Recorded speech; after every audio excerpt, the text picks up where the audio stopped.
3 hours before the Saravan Cultural Council arrived to challenge Arden Museum's ownership. The museum's brightest scholars were losing a battle against a piece of clay. We cannot let the council see uncertainty. Then a soaked 17-year-old girl walked into the lobby, carrying a torn backpack and a volunteer application. Her name was Nadia Reyes. Are you here for the shelter referral program? Nadia shook her head. She had not come to ask for help. She had seen a flyer and came to apply as a volunteer. No, I saw a flyer and came to apply as a volunteer. But when she glanced at the digital scan of the ancient charter, her expression changed. She stepped closer to the screen. That tablet is upside down. The scholars turned toward Nadia in disbelief. Dr. Julian Mercer noticed her claim, not with curiosity, but with immediate contempt. You are saying every scholar in this building has been reading it wrong? Dr. Mercer asked where exactly she had learned to read a language trained experts had struggled with for years. And where exactly did you learn what trained experts could not? Nadia tightened her grip on her backpack. Then she answered that her mother had taught her everything she knew. My mother taught me. Then Nadia looked directly at Mercer and said the name he had hoped never to hear again, Elena Reyes. Elena Reyes. For the first time that morning, Dr. Julian Mercer looked afraid. The lobby became so quiet that Nadia could hear rain striking the windows. Mercer called Elena a former employee who had worked briefly as a restoration technician, trying to make Nadia's mother sound insignificant. Your mother worked here briefly. That is all. Nadia said the writing was not meant to be read from left to right, and that the marks along the edge were directional guides. Those marks are not cracks. They tell you where to begin. Nadia explained that the sentence began at the border and curved inward. Her mother had given that route a name Mercer clearly recognized. My mother called it the Guardian's Path. My mother called it the Guardian's Path, Nadia said. The phrase landed heavily. Mercer's expression tightened before he could stop it. The Guardian's Path. It was not a phrase a teenager would have invented.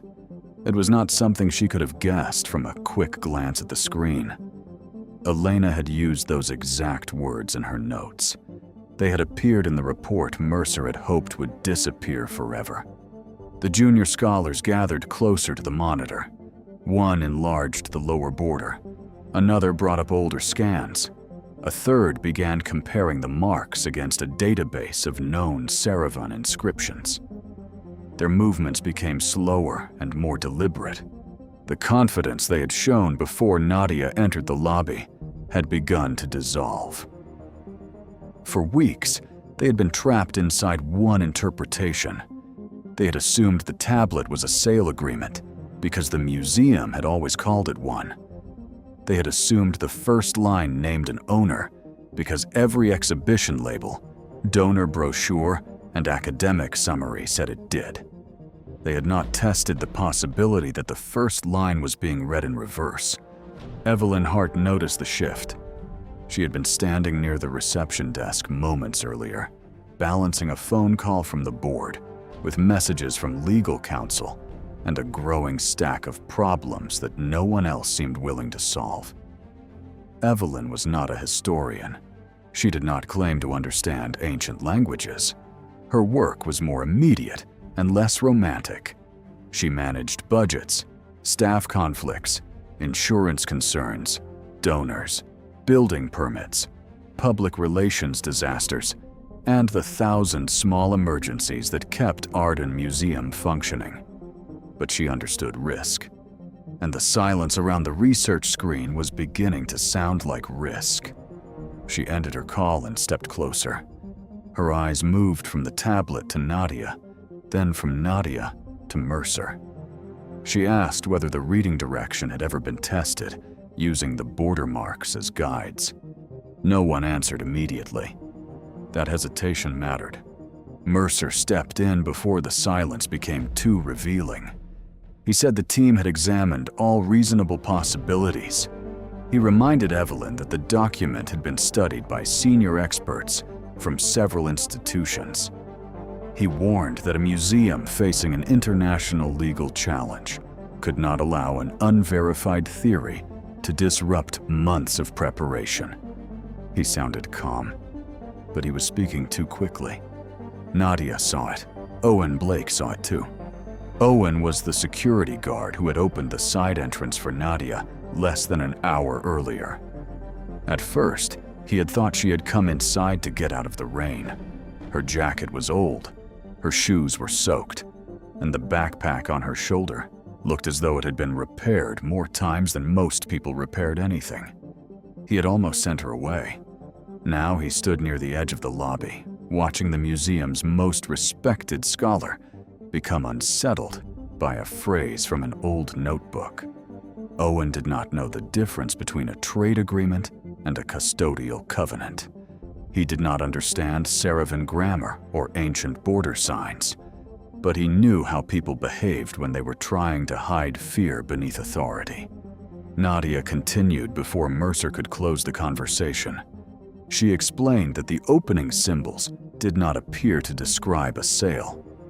The grammar was wrong for that. If the border marks were followed, the first sequence became a declaration of protection.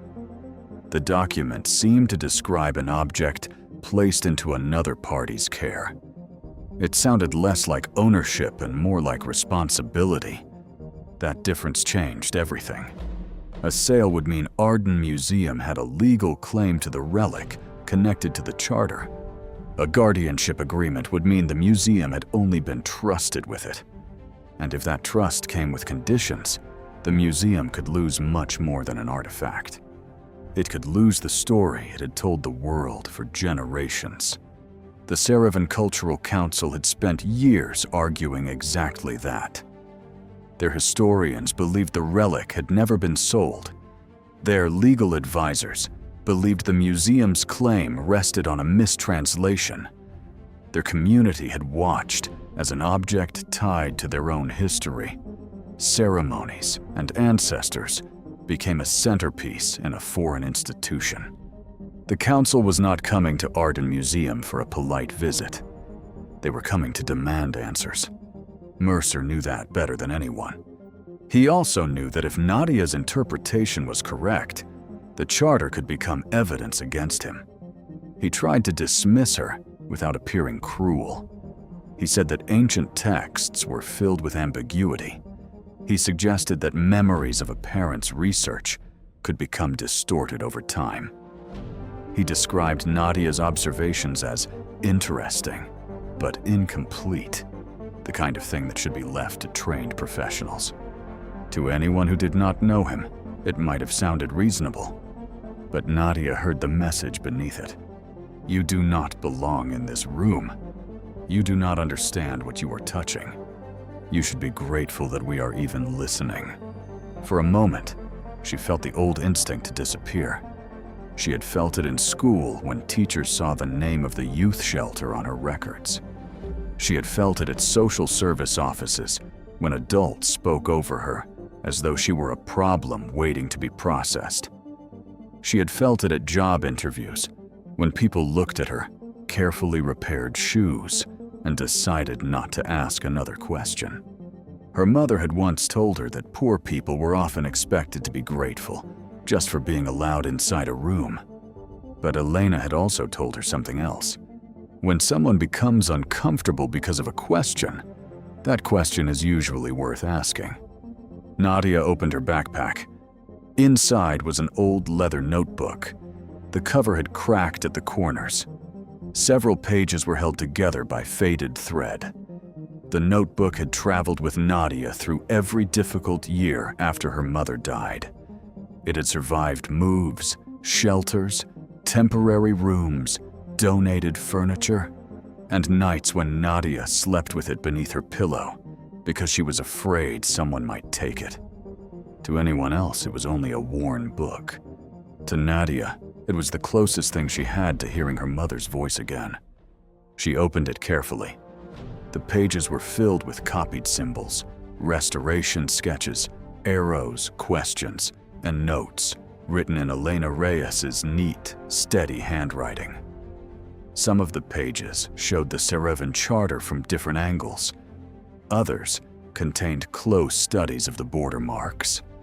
One page held a rough drawing of a narrow triangular fragment, its edges covered with small symbols. Near the bottom, Elena had written 3 words. "Third fragment missing." Mercer saw the page, and this time his reaction was impossible to miss. His face did not collapse. He did not confess. He did not make the kind of mistake people made in dramatic stories when fear became too large to hide. Instead, he went still. For a man like Mercer, stillness was more revealing than panic. Owen saw it first. Evelyn saw it next. The junior scholars looked from the notebook to Mercer, unsure why a few handwritten words had changed the entire mood of the room. Nadia explained that her mother had always believed the charter was incomplete. The main tablet contained the beginning and central terms of the agreement, but not the final condition. Without that ending, the document could be interpreted in ways that benefited the people holding it.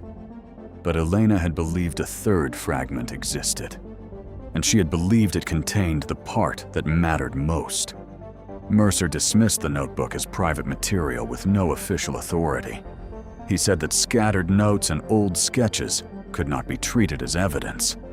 Then he turned toward Owen and instructed him to escort Nadia out of the museum. The command was quiet, direct, and final. It was the kind of order Mercer had given many times before.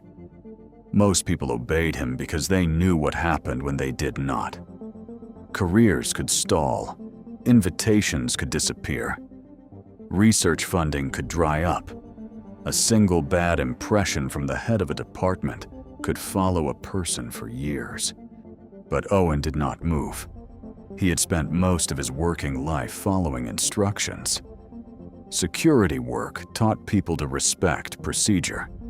You checked badges, you followed the chain of command, you kept order. You did not insert yourself into conversations that belonged to people with more education, more money, or more authority. But as Owen looked at Nadia holding her mother's notebook, he understood that this was not about procedure. It was about whether someone with less power deserved to be heard. "I think we should verify her claim first," he said. The sentence was simple, but it changed the room. Mercer turned toward him with open irritation. A security guard was not supposed to interrupt an academic dispute. He was supposed to stand near the door and remain invisible. Owen did not look away. Evelyn made the decision before Mercer could respond. She said Nadia would stay. No one would remove her from the building. No documents connected to Elena Reyes would be taken out of the museum. And no final presentation would be given to the Cerevan Council until the old research records had been reviewed. Mercer tried to protest. Evelyn stopped him. She took the notebook from Nadia and studied the sketch of the triangular fragment. The shape appeared to fit along the lower edge of the Cerevan Charter. Elena's handwriting was old, but the detail was precise. This was not the careless scribbling of someone guessing at a mystery. It was the work of a person who had spent long hours looking at something everyone else had ignored. Then another folded page slipped from the notebook. It fell onto the marble floor. Owen bent down and picked it up. The paper had yellowed with age. Most of it had been torn away, leaving only the bottom section intact. But that was enough. At the lower edge was a red administrative note. Further review suspended pending departmental authorization. Below it was a signature, Dr. Julian Mercer. Owen handed the page to Evelyn. She read it once, then again. Mercer said the report had been preliminary. He said Elena had raised questions that could not be proven at the time. He said the department had been under pressure. The evidence had been incomplete, and the suspension had been a normal professional decision. But his explanation did not answer the real question. Why had the review been suspended instead of completed? Why had the final pages gone missing?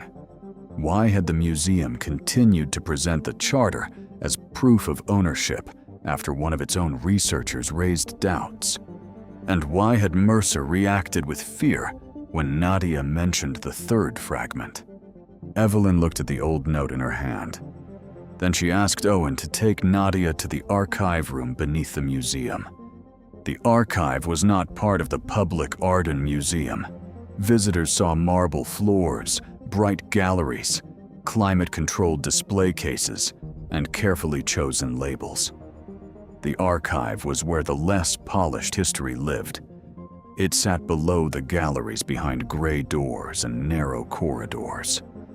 Metal shelves held old photographs, personnel files, maintenance records, restoration logs, rejected reports, and documents that had not been touched in years.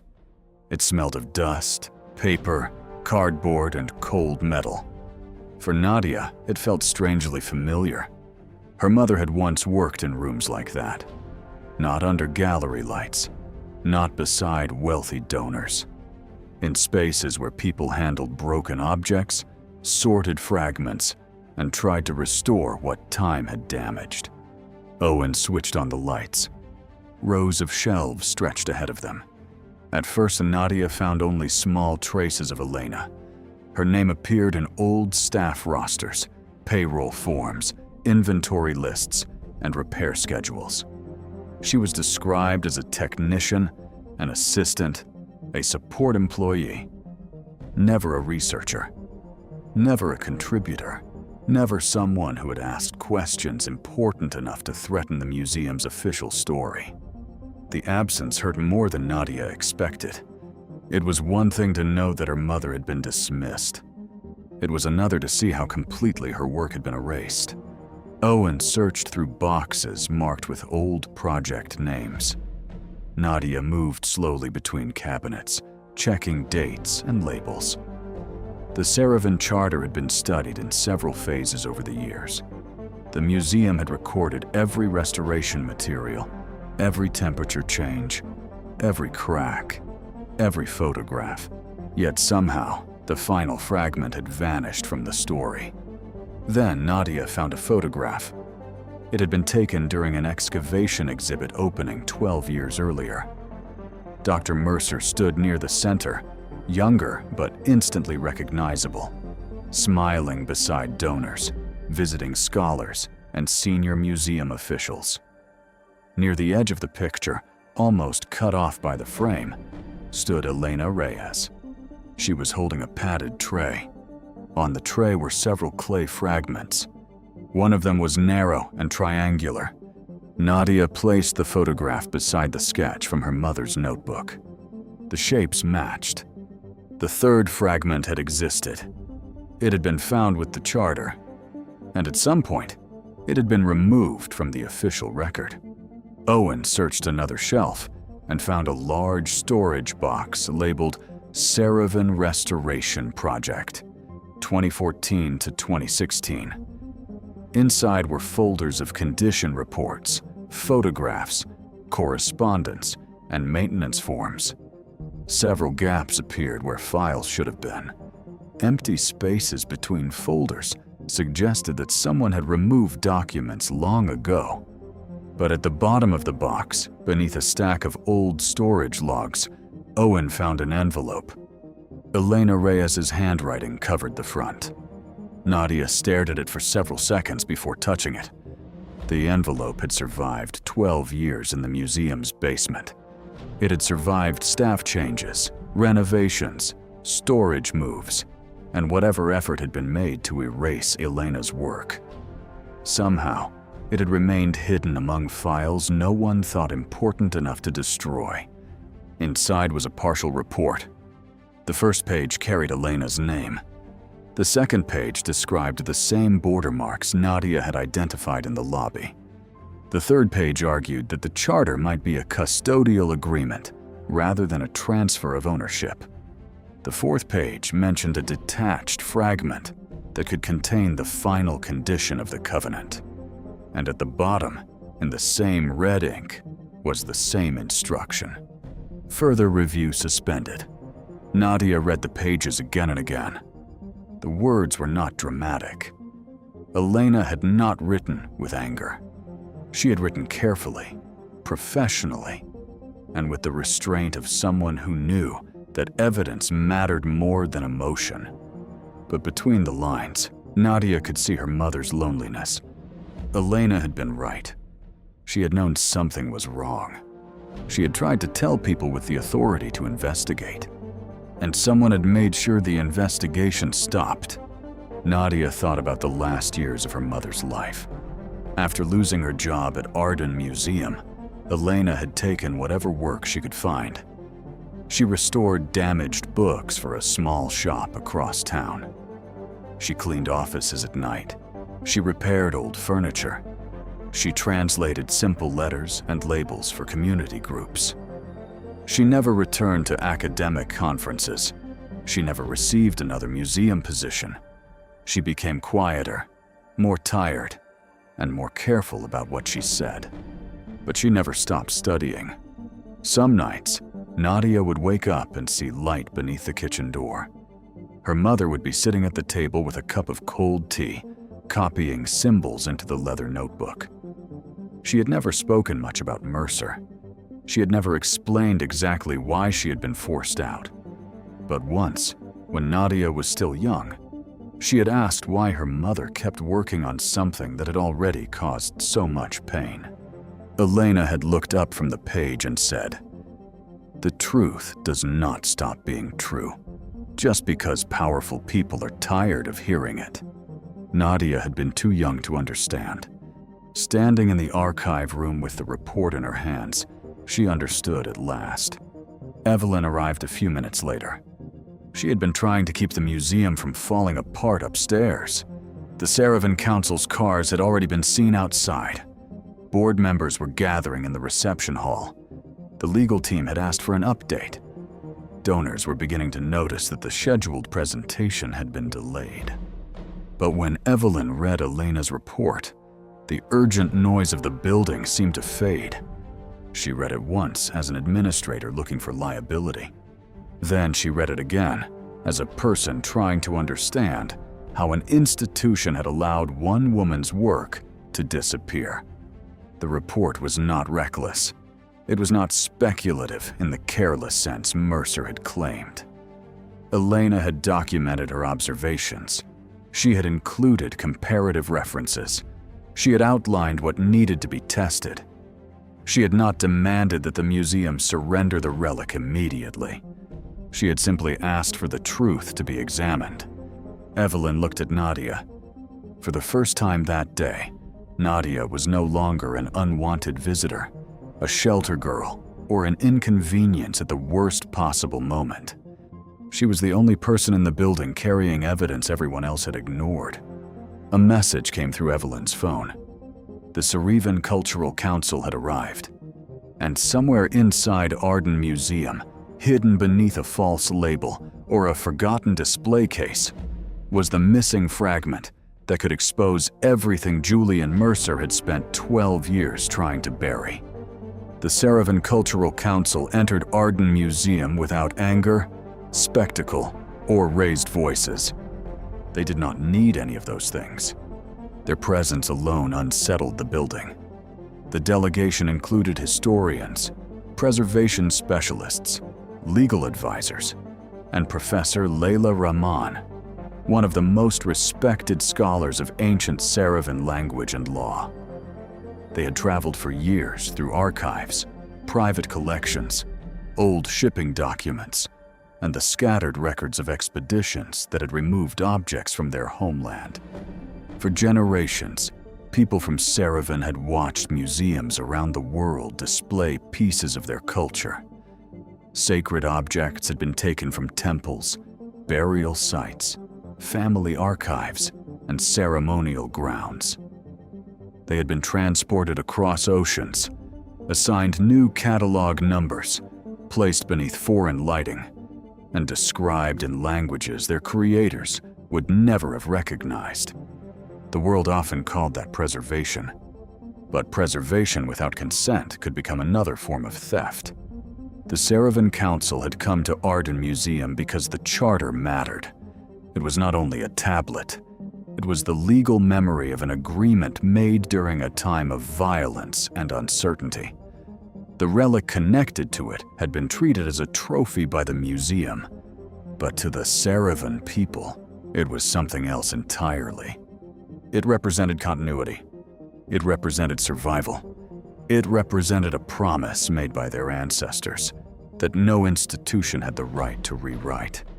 Dr. Mercer greeted the delegation in the reception hall with the calm professionalism that had made him famous. His voice was smooth. His posture was controlled. He intended to lead them into the presentation room, show them the museum's official interpretation, and reassure the board that everything remained under control. But Evelyn interrupted before the briefing could begin.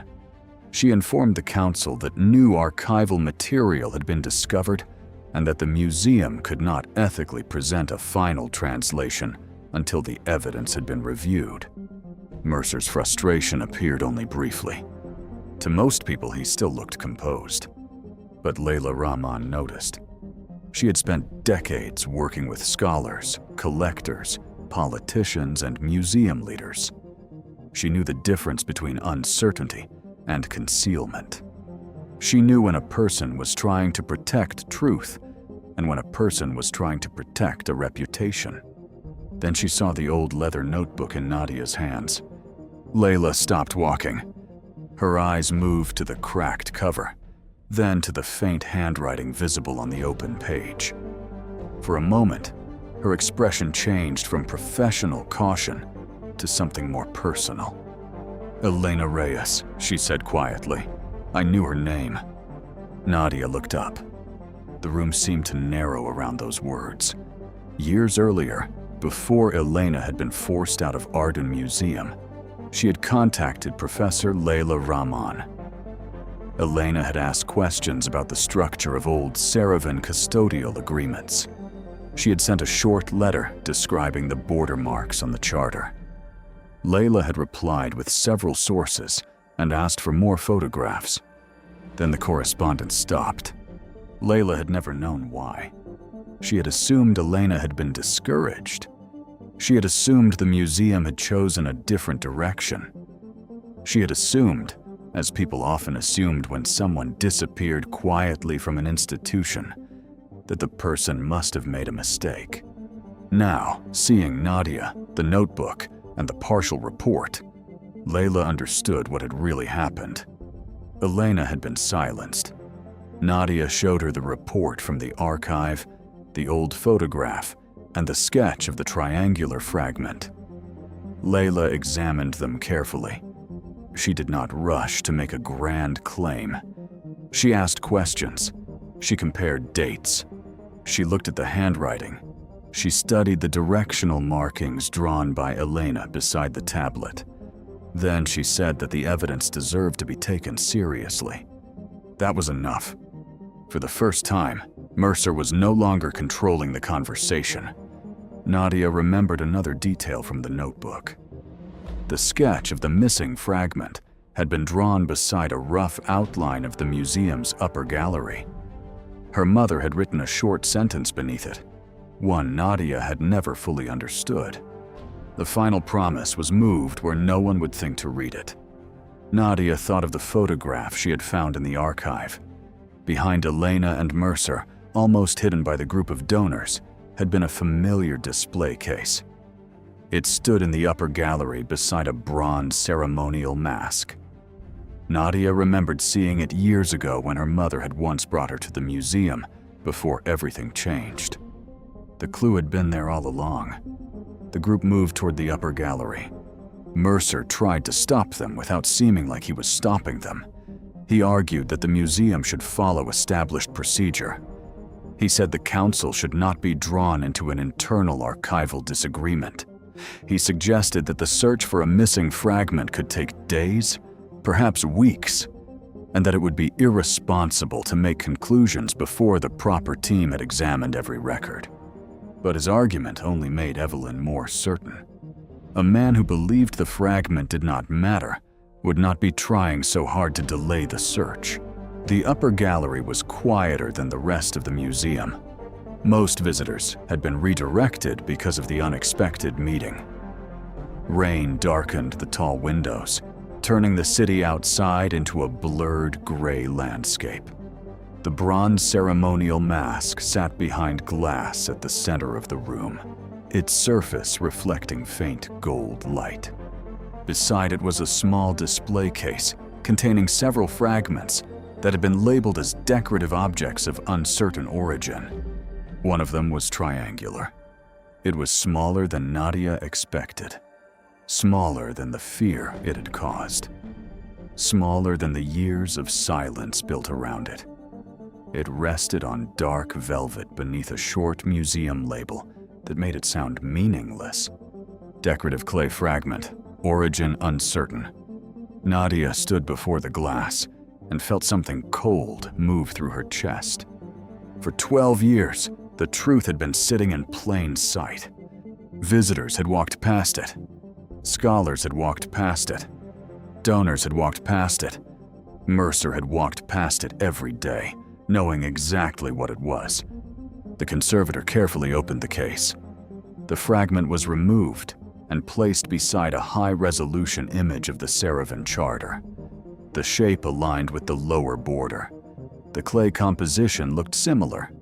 The small directional marks along one edge matched the signs Nadia had identified on the main tablet. Professor Layla leaned closer. Then she looked at Nadia. "It fits," she said. The words carried through the gallery. Mercer immediately tried to dismiss the discovery. He said that fragments could be misleading. He said that similar clay did not establish legal meaning. He said that objects from the same region could resemble each other without belonging together. But Evelyn had already requested the old catalog records. A staff member arrived with digital copies from the museum database. The history of the triangular fragment appeared on the screen. Years earlier, it had been listed as part of the Saravan Restoration Project. Then, 11 years before, its catalog number had been changed. Its link to the charter had been removed. Its classification had been rewritten. Instead of a missing section of a legal tablet, it had become a decorative fragment of uncertain origin. The authorization belonged to Dr. Julian Mercer. This time, no explanation could make the fact disappear. The fragment was taken to the research wing under the supervision of the conservator, Layla, Evelyn, and members of the Saravan Council. The charter was brought from its secure case and placed beneath specialized imaging equipment. Scholars gathered around the monitors. Lawyers stood near the doorway. Board members arrived quietly, their faces pale as they realized the museum's crisis was no longer private. Nadia stood at the edge of the room with her mother's notebook held against her chest. The same people who had ignored her in the lobby were now waiting for the evidence she had led them to reveal itself. At first, the scan showed only dark clay, scratches, and the cloudy residue of an old protective coating. The conservator adjusted the lighting frequency. The image sharpened slowly. A faint line appeared, then another. Then a sequence of symbols emerged beneath the surface, running along the narrow edge of the fragment. The room became completely still. The missing ending had been found. Professor Layla did not translate immediately. She examined the image with care. She compared the symbols to the border marks on the main charter. She followed the Guardian's path Nadia had identified. She corrected the orientation. She checked the grammar against old Saravan legal forms. It was not a miracle. It was evidence finally being allowed to speak. The charter did not describe the sacred relic as something purchased. It did not grant permanent ownership to anyone outside the Saravan community. It described the relic as an entrusted object, placed in the care of guardians during a period of danger. Those guardians had a duty to preserve it. They had a duty to protect it. And when recognized representatives of the Saravan people came forward to request its return, the agreement required the Guardians to give it back. Then Layla reached the final sentence. Her voice softened as she translated the last words. The Guardian who conceals this covenant, alters its meaning, or refuses the rightful return, forfeits all claim to hold what was never theirs. The words settled over the room like a verdict. The Arden Museum had never owned the relic. It had only been trusted with it, and its right to hold it had ended the moment it chose secrecy over truth. No one spoke for several seconds. The members of the Saravan Council stood quietly before the monitor. Their faces carried emotions that did not need explanation. Some looked angry. Some looked exhausted. One older historian closed his eyes, as though he had spent years waiting for the chance to hear those words spoken aloud. For them, the translation was not only a legal victory, it was proof that their ancestors had not been forgotten. The agreement had survived. The language had survived. The truth had survived, even after generations of people tried to bury it beneath labels, glass cases, and institutional certainty. Nadia looked toward Mercer. She remembered how he had looked at her when she first entered the lobby. He had seen a wet jacket, worn shoes, a torn backpack, and a girl from a shelter. He had assumed that was enough information to decide whether she mattered. He had thought he could dismiss her with polished words. He had thought Elena's name had been erased. He had thought the fragment was hidden safely behind a false label. But now the entire room was looking at him. Evelyn stepped forward with Elena's report in her hands. Dr. Mercer, you are suspended pending an independent investigation.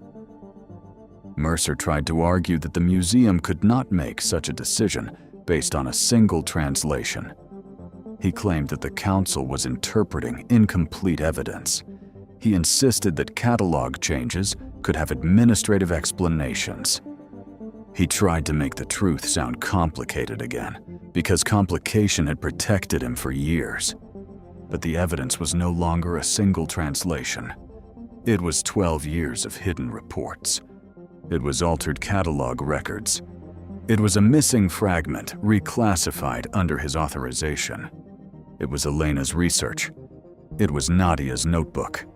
It was the fear on his face every time someone came too close to what he had done. No one came to defend him. The scholars who had once treated him as untouchable stood in silence. The board members avoided his eyes. The legal team began collecting documents. The Saravan Council watched with the calm dignity of people who had waited too long for the truth to be acknowledged. Mercer's career did not collapse because he lacked intelligence. It collapsed because he believed intelligence gave him the right to decide which truths mattered. He had silenced Elena because she had less power than he did. He had buried her work because it threatened his reputation. He had hidden the fragment because it threatened the museum's claim. And he had dismissed Nadia because he believed a girl from a shelter could never challenge a man with titles, money, and influence. But the truth had returned through the daughter of the woman he tried to erase. The investigation that followed was larger than anyone expected. Arden Museum announced a complete independent review of the Saravan collection. The sacred relic was removed from public display and placed under joint care, while arrangements were made for its return. The museum agreed to work with the Saravan Cultural Council to review every artifact connected to the original expedition.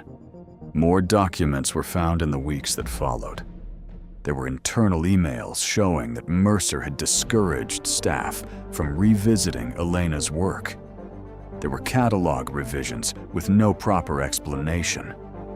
There were notes from meetings where concerns about ownership had been minimized because donors had invested heavily in the Saravan exhibit. Mercer had not acted alone in every decision, but he had been the person with the power to make silence look official. His suspension became permanent. His academic appointments were reviewed. His published work was questioned. The museum removed his name from several public materials, while the investigation continued. The punishment was not dramatic in the way people expected from stories. There was no public shouting. No one dragged him through the lobby. No one needed to. The truth did something more lasting. It took away the authority he had used to control others. The museum issued a public correction. Elena Reyes's name was restored to the official history of the Saravan Charter. Her report was digitized, preserved, and acknowledged as the first internal research to identify the document as a custodial covenant rather than a transfer of ownership. For years, her work had existed only in a worn notebook and a hidden envelope. Now it became part of the record. A research grant was created in Elena Reyes's name for young people from underrepresented communities who wanted to study history, languages, preservation, archaeology, and cultural heritage. The museum's board did not create the grant because it could erase the past. Nothing could do that.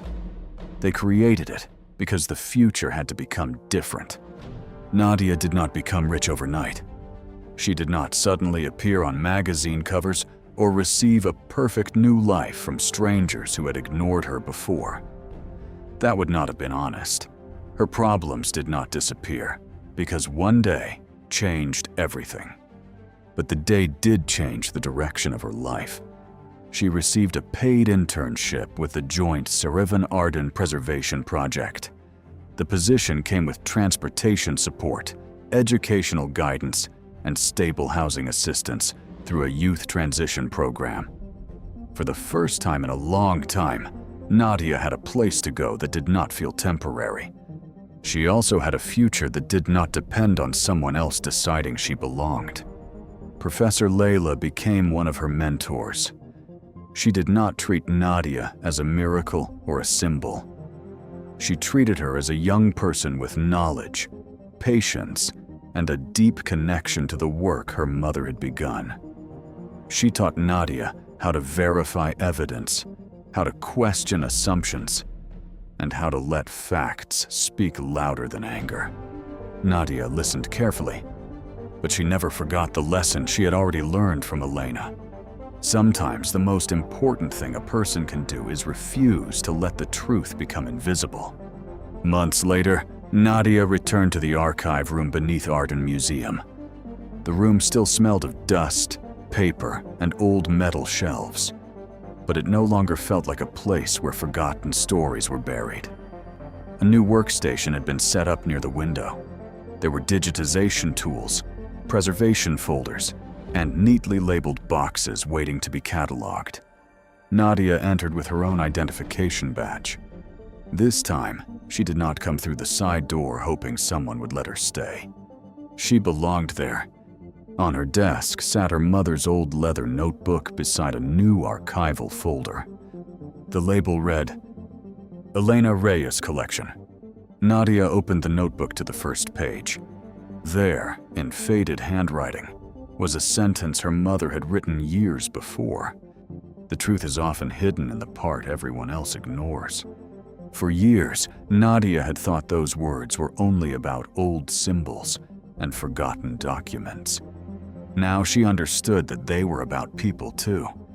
They were about the quiet worker no one bothered to credit. They were about the poor girl no one thought was worth listening to.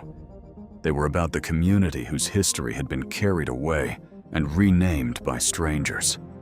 They were about the small fragment everyone walked past because they had already decided it could not matter. The world often judges people by clothes, titles, money, addresses, and appearances. But wisdom does not always arrive wearing the shape people expect. Sometimes it comes carrying a torn backpack. Sometimes it stands quietly in the rain. And sometimes, the person everyone overlooks is the one carrying the truth that changes everything. Escort her out. Now. Rose was being thrown out. Do not let her speak to the bride. Grant wanted her silenced.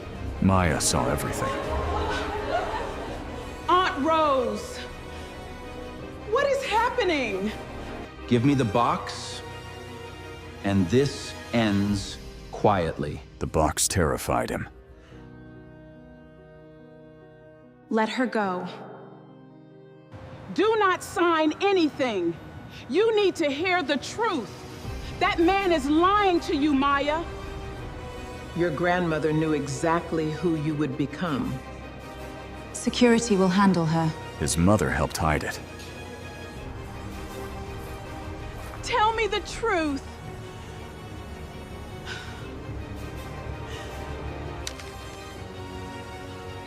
His grandmother left this for you. The twin Charlottes. 16 months earlier, it all seemed impossible.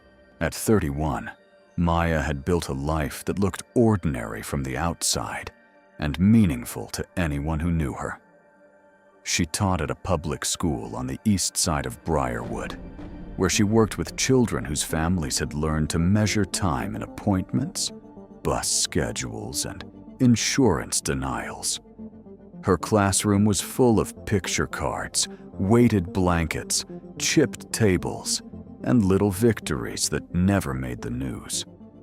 Maya knew the names of every child who hated loud rooms, every parent who had learned to apologize for arriving late, and every student who had been told, directly or indirectly, that their needs were too expensive. She had not grown up with much. Her mother, Lila, had been a reading specialist who believed that every child deserved at least one adult who saw potential before behavior. When Lila died suddenly after a brief illness, Maya was 14. Rose, Lila's older sister, had taken her in without speeches or conditions. Rose had worked night shifts as a home care nurse then, and money was always tight. But Maya never remembered feeling unwanted. She remembered packed lunches, secondhand books, birthday cakes that leaned to one side, and a woman who would stay awake until dawn after a double shift just to make sure Maya had finished her homework. Rose never pretended their life was glamorous. She taught Maya how to repair a hem, how to stretch soup across 3 dinners, how to recognize when someone was treating kindness as weakness. There was one lesson, however, that Maya had never fully understood. Rose believed that the people most eager to be admired were often the people least willing to be known. Maya used to think it was simply the wisdom of someone who had spent decades in strangers' homes, watching families perform love for visitors and abandon it when the doors closed. Then Grant Holloway arrived at her school with a camera crew, a group of foundation staff, and a donation large enough to replace the classroom equipment Maya had spent years begging the district to approve. The Holloway Foundation had been a familiar name in Briarwood for as long as Maya could remember. It funded scholarships, literacy centers, hospital wings, and polished advertisements about lifting communities through opportunity. Its founder, Eleanor Holloway, had been remembered as a stern but generous woman who turned a small family business into a philanthropic empire. After Eleanor's death, the foundation passed into the hands of her daughter, Catherine, and her grandson, Grant. They appeared in magazines, stood beside oversized checks, and spoke often about legacy. Grant entered Maya's classroom in a tailored suit that did not quite belong among finger paint and sensory toys. Yet he seemed to know exactly how to make himself fit. He knelt beside a student who had trouble making eye contact. He listened, while Maya explained why a new communications device could change a child's day. He asked questions that made her believe he had actually read the proposal rather than simply approved it. By the end of the visit, he had promised not only the devices, but a small grant for teacher training across the district. Maya was careful at first. She had seen wealthy people arrive with announcements and leave before the real work began. But Grant kept returning. He attended school board meetings. He remembered the names of students. He sent handwritten notes after difficult weeks. And when he asked Maya to dinner, he did it without making her feel like a charitable project he had decided to rescue. Their relationship moved quickly, though not carelessly. Grant took Maya to quiet restaurants rather than the places reporters followed him. He listened when she talked about her students, even when the stories had no easy ending. He seemed to admire that she did not chase his money or his family name.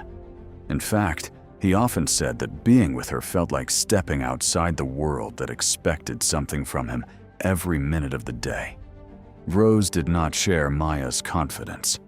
She was polite to Grant, never openly hostile, but she watched him in a way that made him uncomfortable.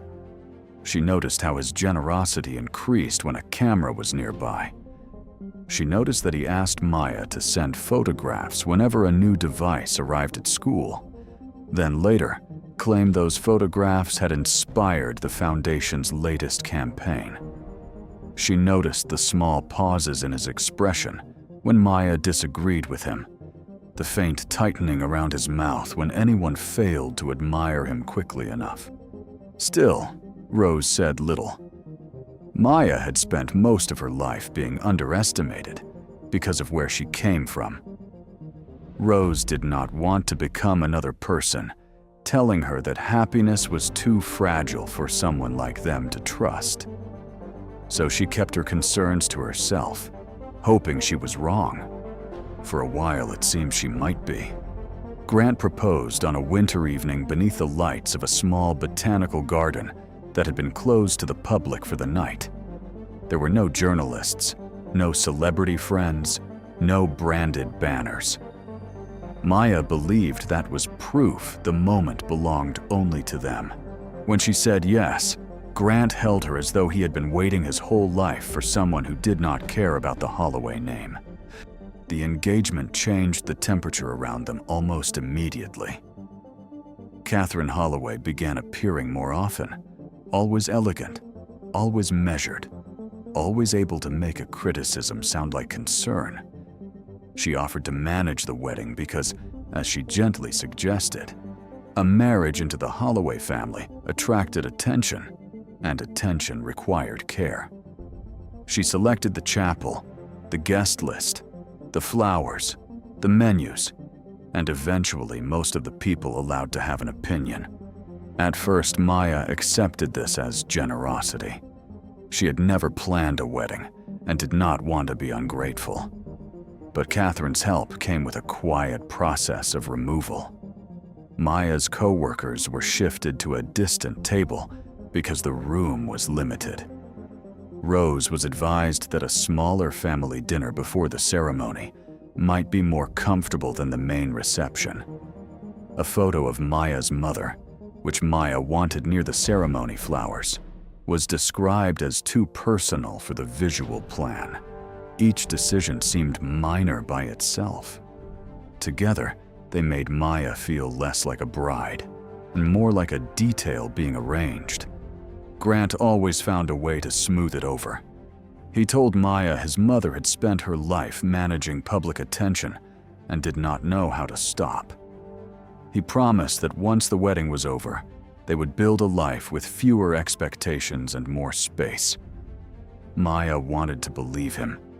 Every time doubt appeared, she reminded herself of the man who had sat on the floor of her classroom and listened to a child struggle to form one sentence. Rose, however, recognized something Maya did not. She had seen Catherine Holloway before, though Maya had never known it.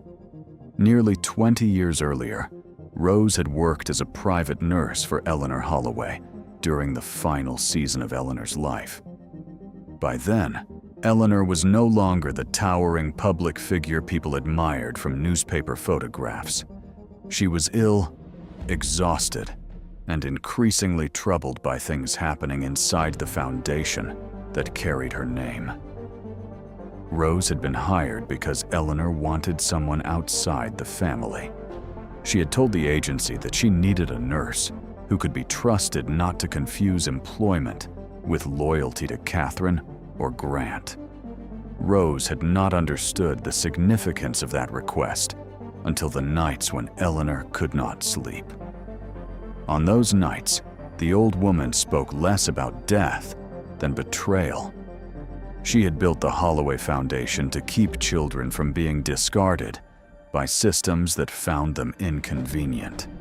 Yet she had begun to suspect that her own family was using the foundation as a stage set, moving money through polished programs while the people in greatest need were removed from the picture. Eleanor never gave Rose every detail. She was too careful for that. But she did ask Rose to keep a cedar box hidden where Catherine would never think to look. She told her that the box contained what mattered if the family ever tried to turn compassion into a costume. Rose had promised without understanding how expensive that promise would become. After Eleanor died, Catherine claimed that the final estate documents had been settled. The foundation continued, and Grant grew into its public face.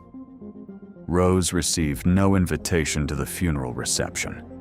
She kept the box in the back of a linen cabinet for years, telling herself that perhaps the danger Eleanor feared had passed. Then Grant began dating Maya. The first warning came 6 weeks before the wedding, when Rose visited Maya's apartment and found a stack of documents waiting to be signed. Maya had been told they were standard papers connected to her future role at the foundation. Grant wanted her to become the public education ambassador after the honeymoon. He said her work with children made her the perfect person to lead a new initiative. Rose read only a few pages before her hands began to shake. Buried beneath language about reputation, privacy, and coordinated communication was a clause preventing Maya from making public statements about foundation activities without written approval. There were financial penalties, confidentiality rules, and restrictions that would follow her even if she stepped away from the role. It was not a partnership agreement, it was a leash. That night, Rose went home, opened the linen cabinet, and took out the cedar box for the first time in almost 2 decades. Inside, beneath a yellowing knit scarf Eleanor had once used to wrap the documents, were pages bearing the old woman's signature, a sealed letter addressed to Rose, and a thin ledger written in a disciplined hand. The first page of the letter made one thing painfully clear. Eleanor had not asked Rose to protect a fortune. She had asked her to protect people. And if the day came when a Holloway tried to use marriage, charity, or public admiration to silence someone vulnerable, Rose was to make sure the truth reached the light. Rose had no idea how close that day was until the morning of Maya's wedding. The morning of the wedding arrived under a hard, bright sky that made every window of the Holloway estate shine. By 7 o'clock, the chapel garden was already filled with florists, caterers, stylists, photographers, and assistants carrying clipboards. The place looked less like a home than a machine built to manufacture a perfect memory. Every rose had been inspected. Every candle had been placed at the correct height. Every place card had been checked twice.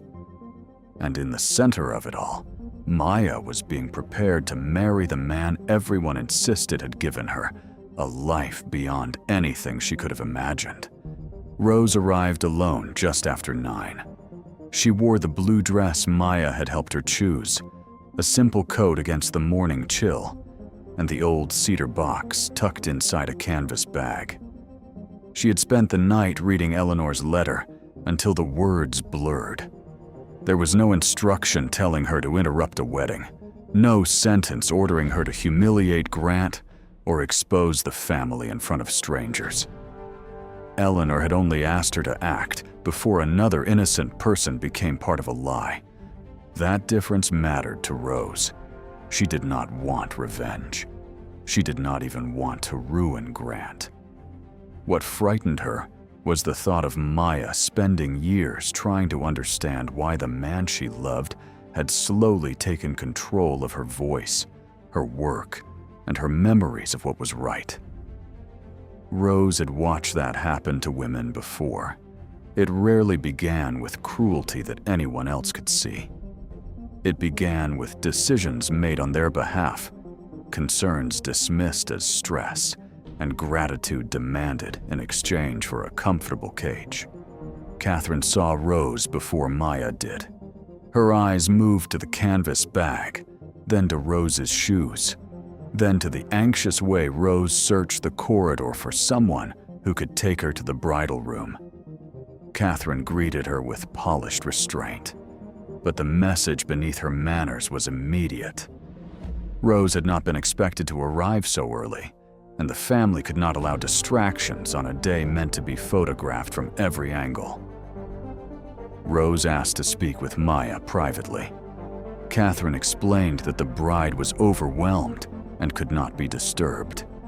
Rose said the matter could not wait. Catherine's expression barely changed, but she sent an assistant to find Grant. Grant appeared several minutes later in his formal suit, surrounded by the calm authority of someone accustomed to people making space for him. At first, he treated Rose like an inconvenience that could be managed. He suggested she give Maya the box after the ceremony. He reminded her that the bride had enough emotions to handle. He implied that an old family matter could surely wait until the guests had gone home. Then Rose told him that the box had belonged to Eleanor. The change in Grant was small, but Rose had spent enough years at bedsides to recognize the body's betrayal of the mind. His shoulders tightened, his gaze dropped toward the bag, and returned too quickly. For a moment, the careful warmth in his face disappeared. He asked Rose what exactly Eleanor had given her. Rose did not answer. She only said that Maya needed to see it before signing anything connected to the Holloway Foundation. That was when Grant stopped pretending this was a misunderstanding. He spoke to Rose in the low, controlled manner of a man who knew anger would look bad if anyone overheard. He suggested that grief could distort old memories. He implied that she might be confused by documents she did not understand. He warned her that upsetting Maya on her wedding day would be unforgivable. Rose had heard sharper words in hospital rooms, usually from families who had mistaken fear for authority. She told him that a person who feared the truth before a marriage had no right to ask for trust after it. Grant's face hardened. He did not order the guards to remove her immediately. Not then. He knew that would draw attention. Instead, he asked one of Catherine's assistants to escort Rose to a side lounge and promised that Maya would join her when she was ready. It was a softer form of exile, designed to look considerate. For 20 minutes, Rose sat alone in a room decorated with cream-colored furniture she was afraid to touch. Outside the door, footsteps passed without stopping. The wedding moved forward as though she had already been erased from it.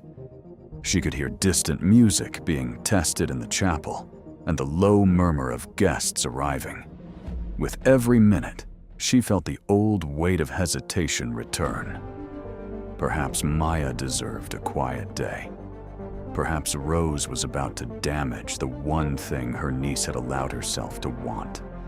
Then she remembered Lila. She remembered Maya at 14, trying to be brave at a funeral because she thought crying would make Rose's burden heavier. She remembered every time Maya had stood up for a child who had been treated as difficult rather than deserving. And she realized that protecting Maya's peace by hiding the truth was not protection at all. It was surrender. Rose left the lounge and headed toward the bridal corridor. The assistant tried to stop her. Rose apologized and kept walking. Catherine saw her approaching and immediately understood what was happening. Grant had just taken his place near the chapel entrance, where the first guests could see him. To anyone watching, he looked composed and proud. But when Rose reached the corridor, his composure cracked. Maya was only a few doors away, surrounded by bridesmaids and makeup artists. She heard raised voices, then stepped into the hall before someone could close the door. Her wedding dress caught the morning light, and for a second, Rose saw the little girl she had raised, dressed for a future Rose had once believed would be safe. Grant moved between them. He told Maya that Rose was tired and upset, that she had become confused about an old matter related to his grandmother.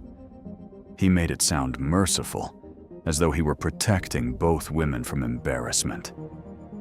Maya looked at Rose, waiting for her aunt to deny it or explain. Rose tried to reach into the bag. Grant caught her wrist. It was not a violent movement. That was what made it worse. It was quick, controlled, almost invisible. But Maya saw it. She saw the way Rose flinched. She saw the anger in Grant's eyes before he replaced it with concern. And something inside her shifted. Grant released Rose immediately and tried to draw Maya away from the moment. He reminded her that hundreds of guests were arriving. He spoke about timing, pressure, and how much stress Rose must be under. He made the entire situation sound like a fragile inconvenience that Maya had the duty to manage. Maya asked Rose whether she needed help. Rose looked at her, then at Grant, and made a decision that broke her own heart. She told Maya that she did, but that the truth could not be spoken in a hallway full of people who wanted it hidden. Catherine called security. What happened next was the moment that would later be described in different ways by every person who had witnessed it. Some guests would say Rose refused to cooperate. Others would insist the guards were only guiding her outside. Catherine would claim the family had been concerned for Rose's well-being. Grant would tell anyone who listened that he had tried to protect Maya from a painful misunderstanding. But Maya remembered the facts. She remembered Rose clutching the cedar box. She remembered the guards treating a 68-year-old woman as though dignity were something that could be removed by force. She remembered Grant watching instead of stopping them. And she remembered the hollow feeling that came when a person she loved showed her, without realizing it, who they were. Rose was taken through the side doors and into the driveway. The music inside the chapel swelled. The wedding coordinator hurried Maya toward the room where she was supposed to wait until the processional. Everyone spoke at once, telling her there was no need to worry, no need to ruin the day, no need to let Rose's confusion become a disaster. Maya let them lead her for several steps. Then she stopped. The word disaster lingered in her mind. It was the same word Grant had used 3 weeks earlier when one of his Foundation employees had tried to meet with him after being dismissed. Maya had asked what happened, and Grant had said the employee was creating a disaster because she had misunderstood how professional organizations worked. At the time, Maya had accepted the explanation. Now she remembered the coldness behind it. She looked down at her hands and noticed something folded beneath the white ribbon of her bouquet. Rose must have slipped it there when Grant had grabbed her wrist. It was a single page torn from Eleanor's letter. Maya read it in the quiet of the preparation room while her bridesmaids watched her face change. The handwriting was weak but clear. Eleanor had written that there were people who called themselves guardians of a legacy while feeding on the very trust they were supposed to protect. She had written that the family's greatest danger was not scandal, but the habit of teaching others to confuse wealth with virtue. And near the bottom of the page, she had left a warning addressed not to Maya by name, but to whoever might one day be asked to marry into the Holloway world. Never sign away your voice in exchange for a place at their table. Maya read the sentence twice. Then she asked her bridesmaids to leave. For the first time all morning, no one told her what the next step should be. Outside, Grant was taking his place near the altar. He believed Rose had been removed. He believed the box was still in her hands, but far enough away to handle after the ceremony. He believed Maya had been surrounded by enough pressure, beauty, and expectation to keep her moving forward. He did not understand that the best thing Rose had ever given Maya was not shelter, food, or even love. It was the ability to recognize the moment when silence became a betrayal. Maya removed her veil, not because she had decided anything yet, but because she needed to see clearly. Then she left the room through the service hallway, past the floral displays and polished mirrors, and walked toward the driveway where Rose was waiting beside the car that had brought her there. The ceremony had not begun, but the marriage was already over. Rose was sitting on the low stone wall near the estate driveway when Maya found her. The security men had stepped back once they realized the bride was walking toward them, but they remained close enough to remind Rose that even outside the chapel, the Holloway family believed they could decide where she belonged. For a few seconds, neither woman spoke. Maya stood in her wedding dress without a veil, carrying a bouquet she no longer knew what to do with. Rose looked smaller than she had that morning, not because she was weak, but because the years of keeping Eleanor's secret had suddenly become visible in the curve of her shoulders. Maya sat beside her and reached for the cedar box. Rose did not hand it over immediately. She asked Maya to understand that whatever happened next had to be Maya's choice. Rose had not come to command her, to punish Grant, or to turn one terrible morning into the only definition of Maya's life. She had come because a marriage could survive disappointment, fear, even ordinary mistakes. It could not survive a foundation built on contempt. Then she opened the box. Inside was the original third codicil to Eleanor Holloway's will, signed before two independent witnesses and sealed by a small legal practice outside Briarwood. It had never appeared in the estate papers Catherine presented after Eleanor died. The document did not take every dollar from the Holloway family or hand Rose some secret fortune. Its purpose was more precise. Eleanor had placed the voting control of the foundation into a protective trust to be activated if a member of her family used the organization to conceal fraud, retaliate against employees, or coerce another person into surrendering their voice for the sake of the Holloway name. Rose had also kept a ledger Eleanor compiled during the last months of her life. It tracked grants that were publicly announced but never fully delivered, contracts redirected through companies controlled by Catherine's friends, and scholarships that disappeared from internal lists after the cameras had gone. The final pages contained names. They were not the names of powerful people.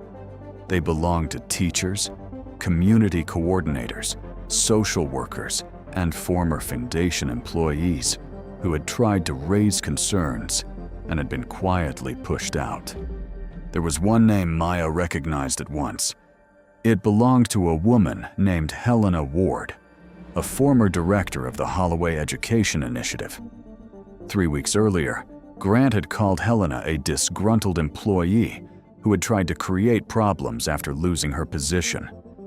Maya had believed him because she wanted to believe him. but the ledger showed that Helena had objected to funds being moved out of school programs and into a marketing campaign designed around Grant's public image. Her dismissal had not been a misunderstanding. It had been retaliation. At the bottom of the box lay the agreement Grant wanted Maya to sign after the wedding.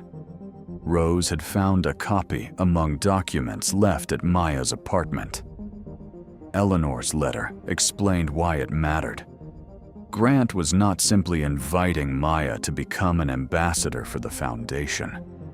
He wanted her to become the moral face of a new campaign while binding her to confidentiality terms that would make it difficult for her to speak if she discovered what the family had done. Maya held the papers in her lap. The chapel bells began to ring behind them, a signal that the ceremony should be starting. For years, she had thought love meant believing in the best version of someone until they proved otherwise. But looking at the documents, she understood that Grant had already proved otherwise. She had simply been given reasons to look away. Rose told her there was one more thing Maya needed to know. Before coming to the wedding, Rose had sent copies of every document to the legal practice named in Eleanor's codicil and to the 3 independent trustees Eleanor had selected long ago. Rose had delayed for years because the evidence alone had not been enough to show the full pattern. But Grant's attempt to bind Maya to silence, combined with his treatment of Rose that morning, had made the pattern impossible to deny. Maya could not undo what Grant had done. She could not bring back the employees who had lost their jobs, or the children whose programs had been cut while the Holloways posed for photographs. But she could refuse to become the next polished layer over the truth. She stood and took Rose's hand. When they walked back into the chapel, the guests turned toward them with the curiosity of people who had waited too long without an explanation. Grant was at the altar beneath an arch of white flowers, looking composed, but increasingly irritated. Catherine sat in the front row, her face fixed in the expression of someone prepared to call anything inconvenient a misunderstanding. Maya did not rush. She did not let the wedding coordinator guide her into position. She walked down the aisle beside Rose, not because Rose needed to be rescued, but because neither of them would be separated again to make someone else comfortable. Grant tried to meet Maya with concern. He made the expression of a man ready to forgive a bride for panicking under pressure. He moved toward her, as though the only obstacle between them was a private emotional moment that could be smoothed over with the right words. Maya stopped several feet away. She told him, before their families and the people who had come to admire them, that there would be no wedding. She said she could not marry a man who treated her aunt's dignity as an inconvenience. She could not marry someone who used charity to build his image while hiding the harm done to the people who trusted him. And she would not sign away her voice so that the Holloway family could keep calling itself generous. The room did not explode into chaos. Real shock rarely does. It arrived as stillness. Grant's first instinct was to deny everything. He insisted that Rose had misunderstood old documents and that Maya had been manipulated on an emotional day. He suggested that the papers belonged in the hands of lawyers, not guests. In a narrow sense, he was right. The documents did belong with lawyers. That was exactly where Rose had already sent them. But Grant made one mistake.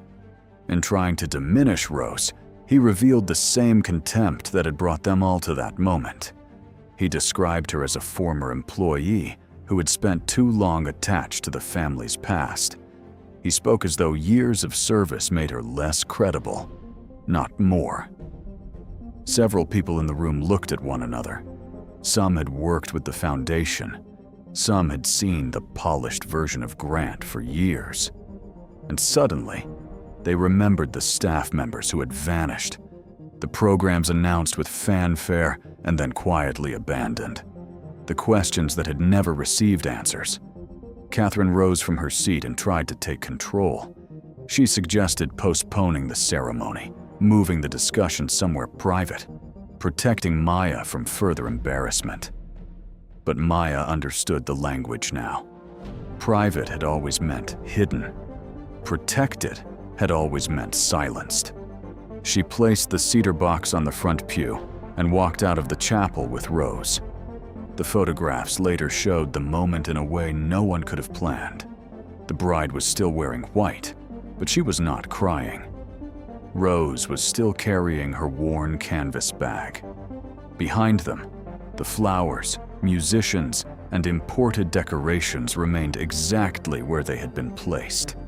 Expensive proof that beauty could not save a lie once the truth had entered the room.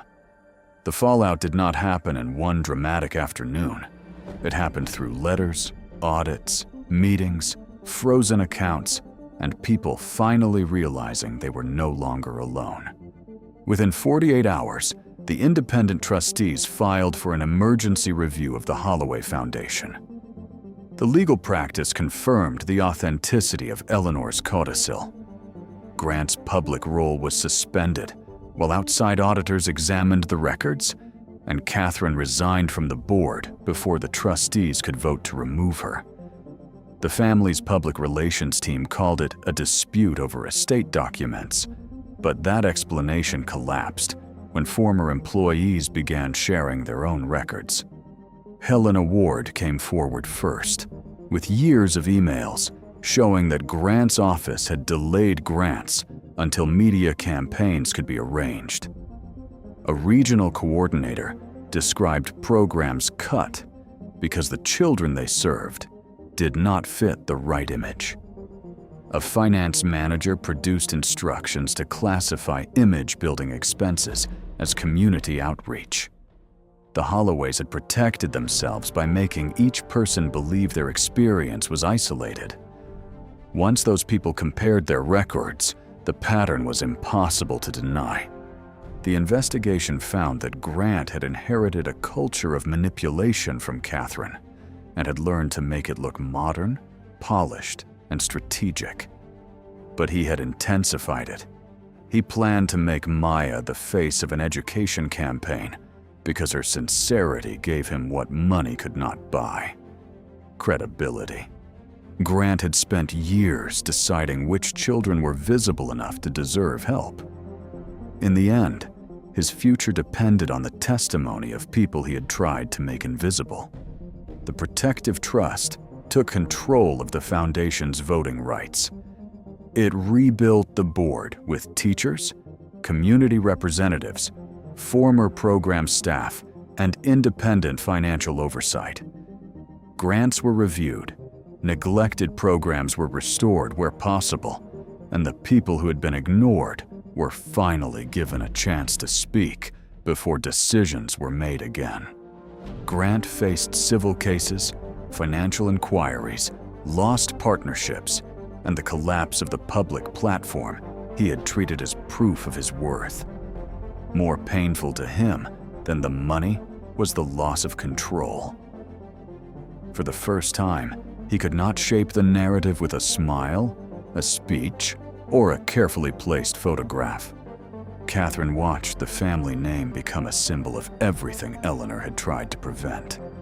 She was undone, not by a stranger, but by the records of the woman she had dismissed as powerless. Rose did not become rich or accept a seat at the head of the foundation. She returned to her small apartment and neighborhood clinic, but the trustees asked her to serve as a community advisor. She agreed only if teachers and families had more influence than donors. Maya took time away from work after the wedding that never happened. She grieved the man she thought Grant was, the future she had imagined, and the embarrassment of having nearly walked into a life designed to shrink her. But she did not regret leaving. She learned that heartbreak was not proof of weakness. Sometimes it was proof that a person had chosen truth before comfort. Months later, Maya returned to her classroom.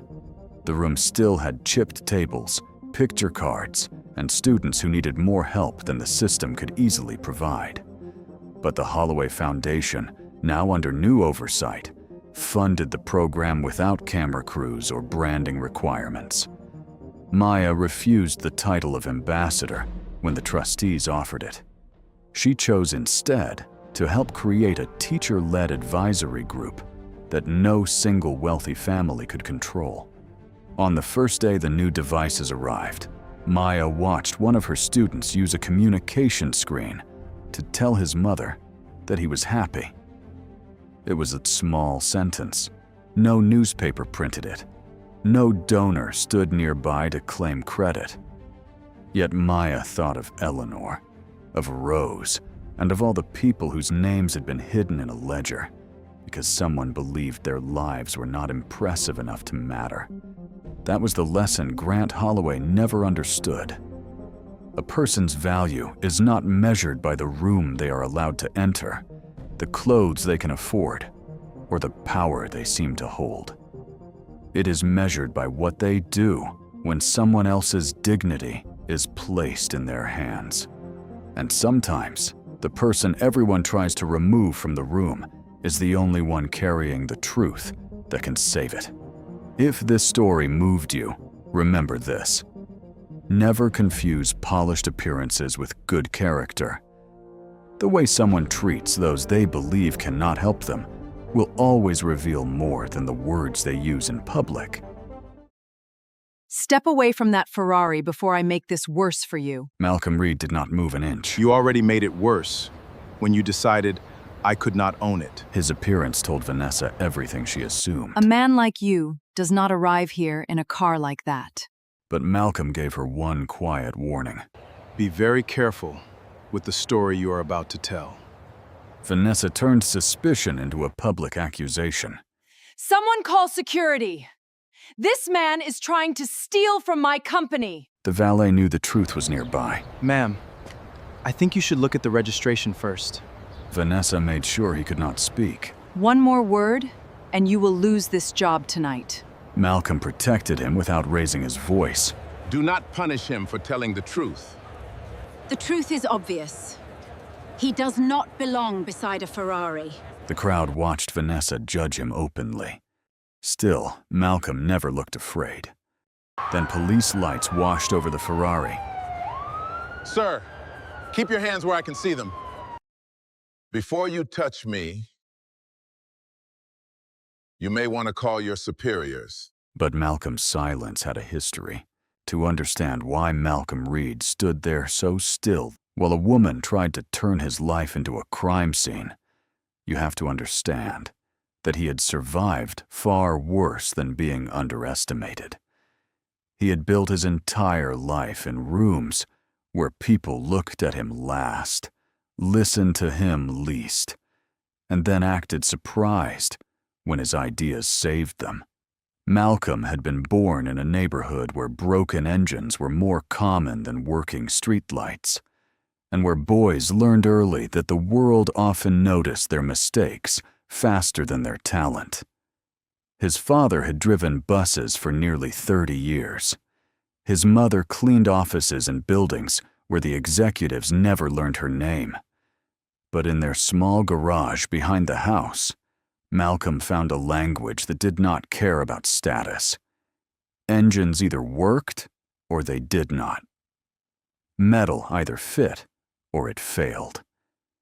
A machine could be understood if a person had patience, discipline, and the humility to listen.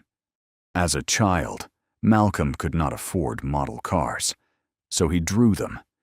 He sketched the curves of Italian sports cars from old magazines other people threw away.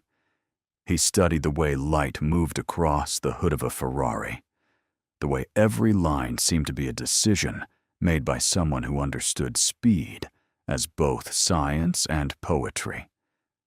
But he did not love cars because they were expensive. He loved them because they were proof that imagination could become something real enough to touch. While other boys dreamed of owning a Ferrari, Malcolm dreamed of understanding why one existed at all.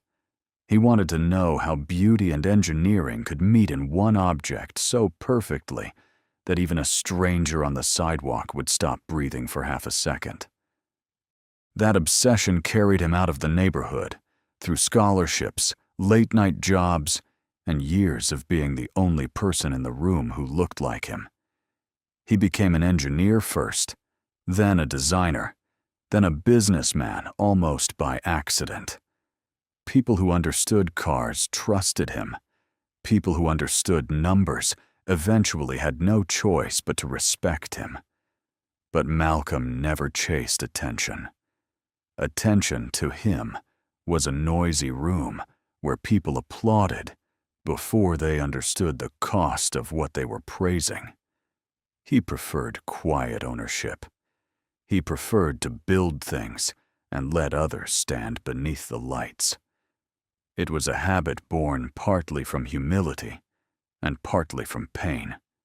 The person who understood that pain best was his wife, Eleanor Reed.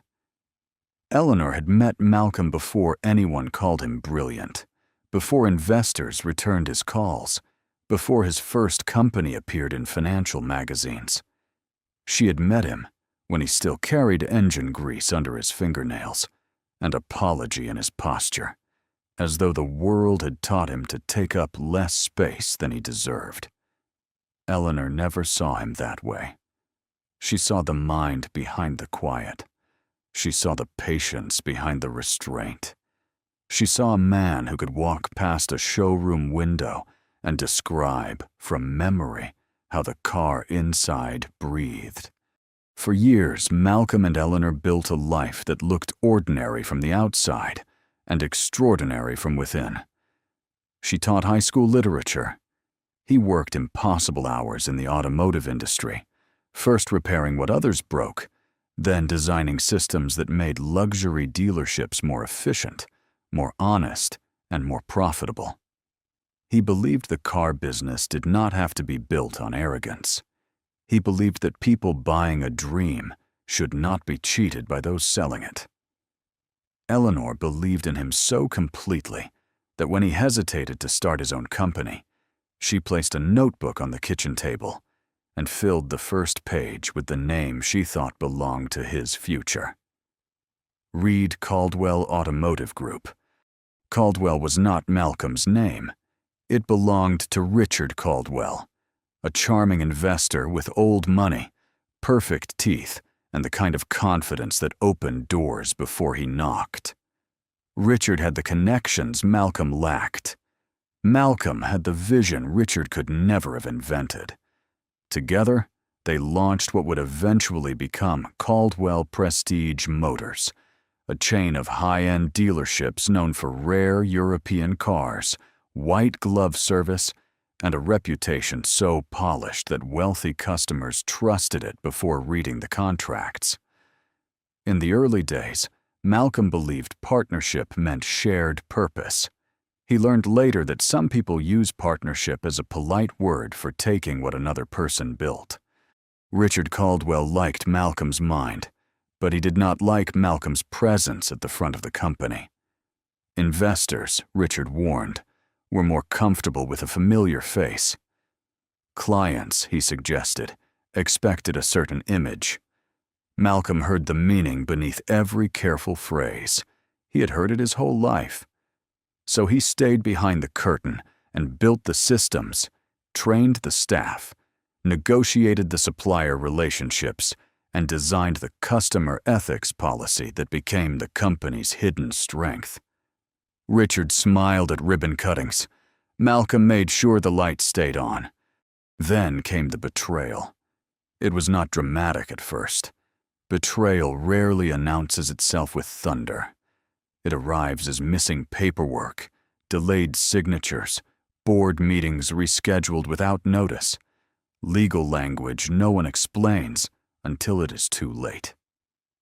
By the time Malcolm realized Richard had tried to push him out, the company was already wearing another man's name like a stolen suit. Eleanor wanted him to fight publicly. She wanted the world to know Who had built the foundation beneath Caldwell's marble floors? Malcolm wanted justice too, but he also knew the cost of a public battle. He had seen what powerful men could do when they felt exposed. He chose a slower kind of justice, one that required patience, discipline, and the kind of silence most people mistake for surrender. With Eleanor's help, Malcolm protected what mattered. Through a private family trust, carefully structured before Richard understood what was happening, Malcolm retained controlling interest in the holding company behind Caldwell Prestige Motors. Richard kept the spotlight. Malcolm kept the keys. The arrangement was strange, but it worked. Malcolm stepped away from the public face of the company and built a private investment firm that quietly rescued businesses, funded scholarships, and supported young mechanics who reminded him of the boy he used to be. Richard Caldwell enjoyed fame until illness and debt consumed the last years of his life. After his death, the Caldwell name remained, but the real power never sat where outsiders thought it did. Eleanor was the only person who knew how much that silence had cost him. She knew that every time Malcolm entered one of his own dealerships and watched employees fail to recognize him, a small part of him had to choose peace over pride. She also knew he was not weak. He was waiting. Not waiting for revenge exactly, but for the right moment to turn ownership into protection. She used to tell him that wealth was only meaningful when it defended people who had none. Malcolm carried those words long after Eleanor became ill, long after hospital rooms replaced business meetings, long after the woman who had believed in him before the world did left him with more money than he wanted, and one promise he could not forget. The Ferrari came from that promise.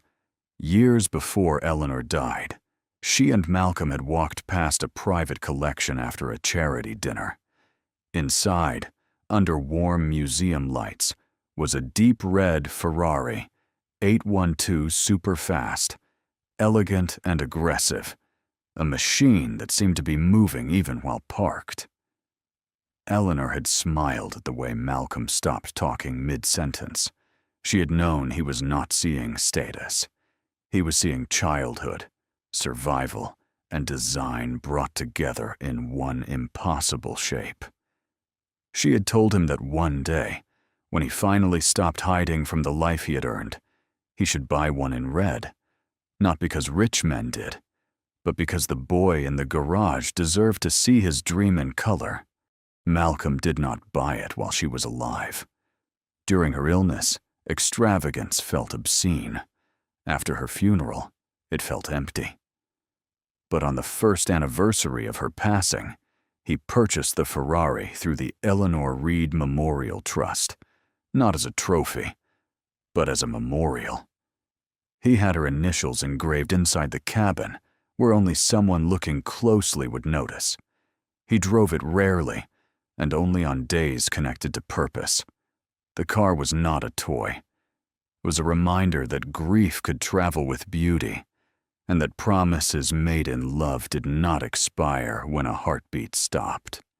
The night of the Meridian Auto Museum Gala was one of those days. Caldwell Prestige Motors was sponsoring the event, at least publicly, but the real money came from the Eleanor Reed Memorial Trust. The gala was meant to launch a scholarship program for underprivileged students entering automotive engineering and technical training. Malcolm had insisted the program focus not on polished applicants with perfect resumes, but on young people who had learned from broken engines, family sacrifice, and necessity. He wanted the scholarship to find the version of himself the world had nearly missed. Vanessa Caldwell had other priorities. She was not Richard Caldwell's daughter, though she allowed people to assume the connection when it helped her. She had married briefly into the extended Caldwell family, kept the name after the divorce, and built a career out of appearing indispensable to men who confused Polish with competence. Vanessa had been appointed interim CEO after a leadership scandal shook the company, and she treated the temporary position as though it were a throne. She understood luxury branding, media optics, and the social choreography of wealthy rooms. She did not understand loyalty. She did not understand craftsmanship. And she certainly did not understand the kind of quiet power that did not need to introduce itself. To Vanessa, Caldwell Prestige Motors was an image to be sold. She wanted to merge the company with a foreign luxury conglomerate that had no interest in Malcolm's ethics policies, scholarship commitments, or employee protections. The sale would have given Vanessa an enormous personal bonus and a permanent title in the new organization. It also would have gutted the foundation Malcolm had built. Customer service departments would be outsourced. Longtime mechanics would be dismissed. The scholarship fund would be renamed, reduced, and folded into a marketing campaign. Vanessa called it modernization. Malcolm saw it for what it was: extraction disguised as progress. For months, Malcolm had watched from a distance as reports crossed his desk.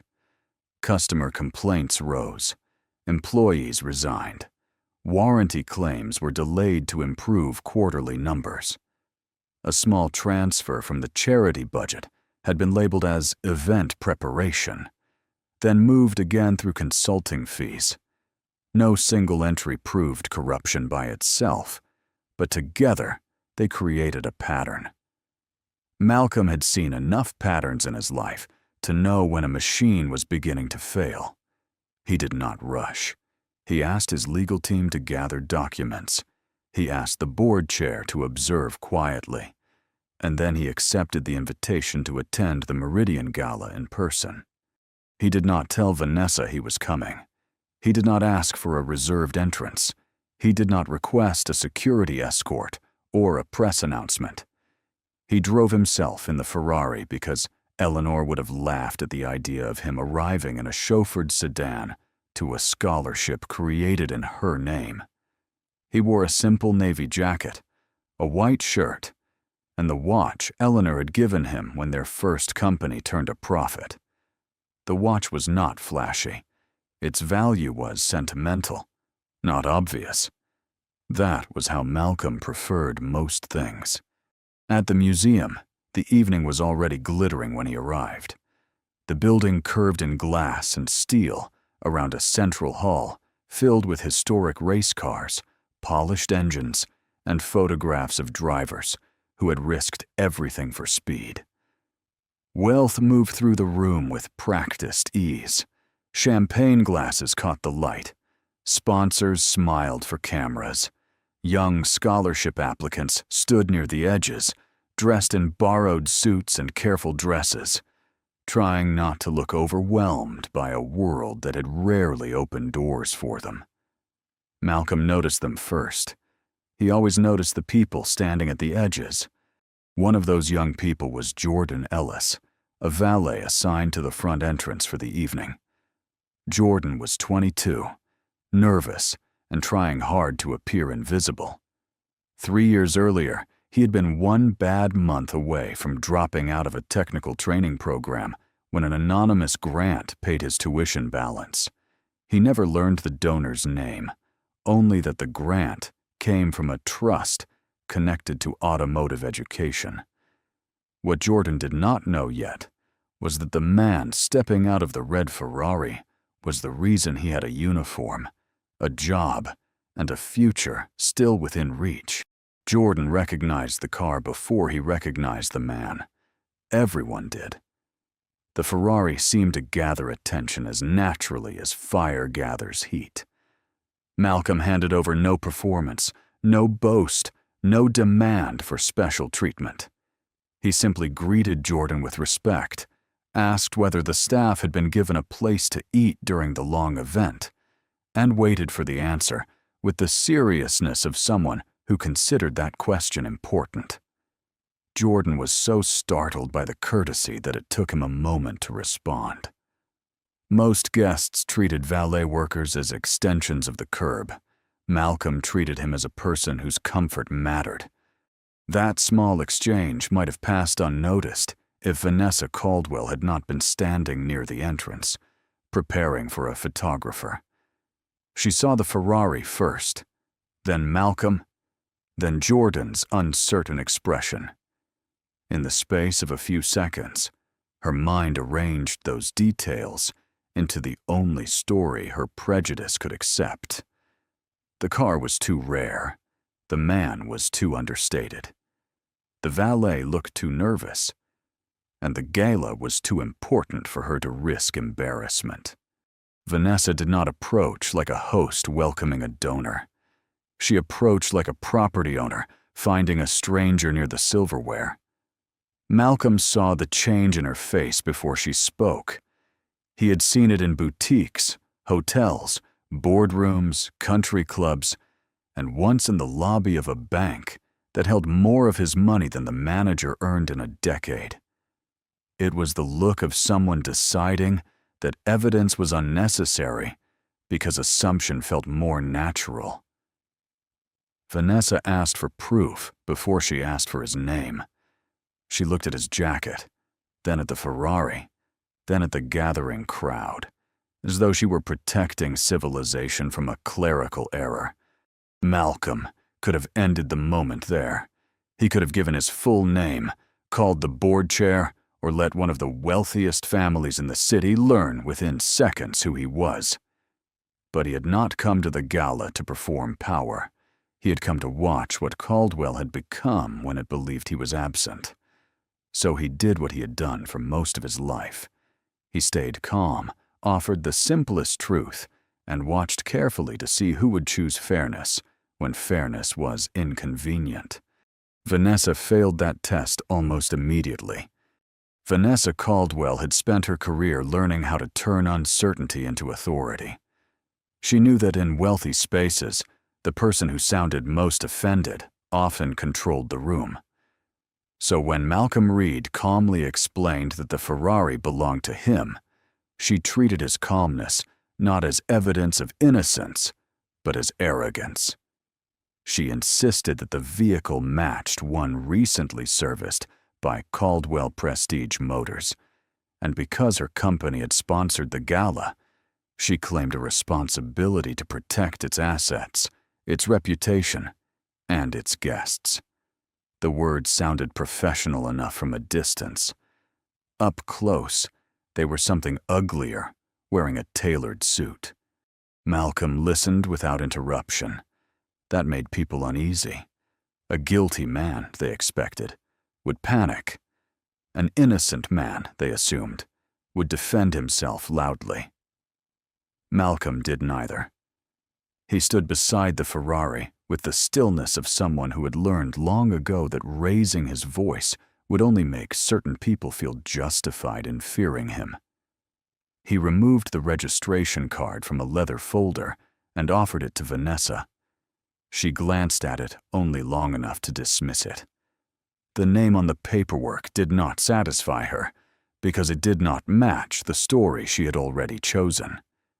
Eleanor Reed Memorial Trust meant nothing to her except another obstacle between her accusation and the public victory she wanted. The crowd grew thicker. Guests who had come to celebrate charity now lingered for scandal. A few recorded openly. Others pretended to check messages while angling their phones toward Malcolm's face. This was how humiliation multiplied in the modern world. It no longer needed a courtroom or a newspaper. It needed only a confident liar, a silent crowd, and a camera hungry enough to turn a human being into content before the truth had time to breathe. Jordan Ellis stood near the valet podium with his hands tight at his sides. He knew something was wrong. The man beside the Ferrari did not move like a thief. He had arrived openly, not in a rush. He had spoken kindly, He had known to ask about the staff meal, a detail no ordinary guest noticed. Most importantly, Jordan had seen the registration card. He had caught the name of the trust, and something about it stirred a memory from the tuition letter he had kept folded in a shoebox at home. The grant that saved his future had come from the Eleanor Reed Memorial Trust. The same words were on the card Vanessa had just refused to believe. Jordan wanted to speak, but fear trapped him. His supervisor had warned the valet staff before the event that Vanessa Caldwell did not tolerate embarrassment. Workers who caused trouble would not be invited back. For Jordan, losing this job meant more than missing a paycheck. It meant falling behind on rent, delaying certification, maybe returning to the same dead-end work he had fought to escape. He watched Vanessa sharpen her accusation, and shame burned in him because he understood how silence could become cooperation. Inside the museum, the gala continued without understanding that its true purpose was being threatened outside the doors. Young students stood near displays of vintage engines, while donors congratulated themselves for generosity. A large banner promised a new future for overlooked talent in automotive engineering. Malcolm had funded that banner. He had funded the scholarships, the mentorship program, and the equipment grants that would follow. Yet outside, the man whose money made the evening possible was being treated as the danger. Vanessa's suspicion quickly became performance. She reminded everyone within earshot that Caldwell Prestige Motors dealt in vehicles worth more than most homes and could not afford to ignore irregularities. She emphasized that the Ferrari was a rare model, that criminals often targeted events like this, and that responsible leadership required swift action. Every sentence made her sound less like a woman seeking truth and more like someone auditioning for applause. The fact that Malcolm remained composed only irritated her further. She needed him to look guilty. She needed fear in his eyes. She needed the crowd to see what she believed she saw. When museum security arrived, Vanessa did not present uncertainty. She presented conclusion. She described Malcolm as an unauthorized individual attempting to take control of a high-value vehicle connected to her company. The words were careful, polished, and poisonous. They avoided the crudeness of open prejudice while carrying the same conclusion. This man didn't belong here, and therefore his ownership must be impossible. Malcolm again offered documentation. Again, Vanessa's certainty moved faster than anyone's willingness to verify. Security asked Malcolm to step away from the vehicle. He did. That small act of cooperation seemed to disappoint the people waiting for drama. He did not reach into his pocket suddenly. He did not challenge them with anger. He simply stepped back, folded his hands, and asked that the documents be checked before anyone treated an assumption as fact. One guard looked embarrassed. Another looked toward Vanessa, as though her title mattered more than the paperwork in Malcolm's hand. That glance told Malcolm almost everything he needed to know about the culture she had created. Vanessa noticed it too. Power teaches some people to recognize hesitation and punish it before it becomes courage. She pressed harder, reminding the guards that the entire gala was under media coverage and that any delay could become a reputational disaster. What she did not mention was that she had already created the disaster. In her mind, reputation meant controlling how things looked, not whether they were right. The first police car arrived 10 minutes later. To the crowd, it felt like confirmation. People who had been unsure now adjusted their faces into expressions of concern. Police lights have a way of turning suspicion into a script, and once that script begins, many people stop asking who wrote it. Malcolm watched the officer's approach. He had known this possibility from the moment Vanessa raised her voice. He had also known that his wealth, his documents, and his education might not protect him quickly enough if the wrong person decided that his calmness was defiance. The lead officer, Daniel Price, was not cruel in the theatrical way Vanessa was cruel. His danger was quieter. He arrived with the fatigue of a man who believed he had seen enough to trust shortcuts. Vanessa gave him her version first. She did it quickly, confidently, and with just enough corporate language to sound credible. She described the Ferrari as possibly stolen from company custody, Malcolm as evasive, and the registration paperwork as suspicious.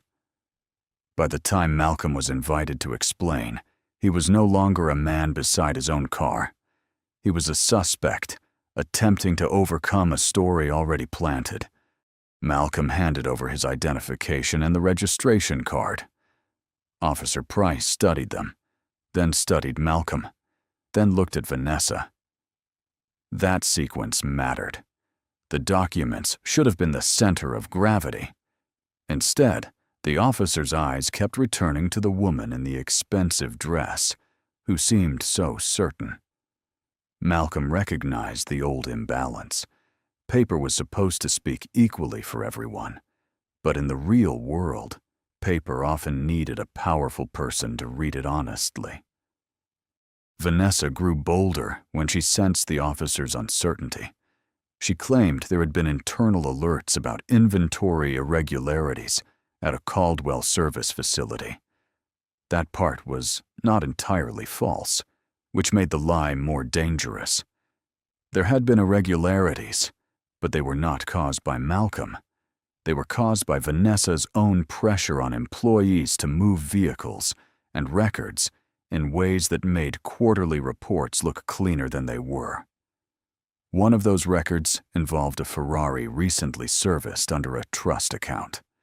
Vanessa had seen the paperwork days earlier and ignored the owner's name because she was focused on something else, hiding the fact that charity funds and service charges had been shifted between accounts before the merger review. The Ferrari, in other words, was not evidence of Malcolm's crime. It was evidence of Vanessa's panic. But no one outside the museum knew that yet. All they saw was a black man being questioned beside a car they assumed belonged to someone richer, louder, and more expected. Officer Price asked Malcolm why he had come to the event.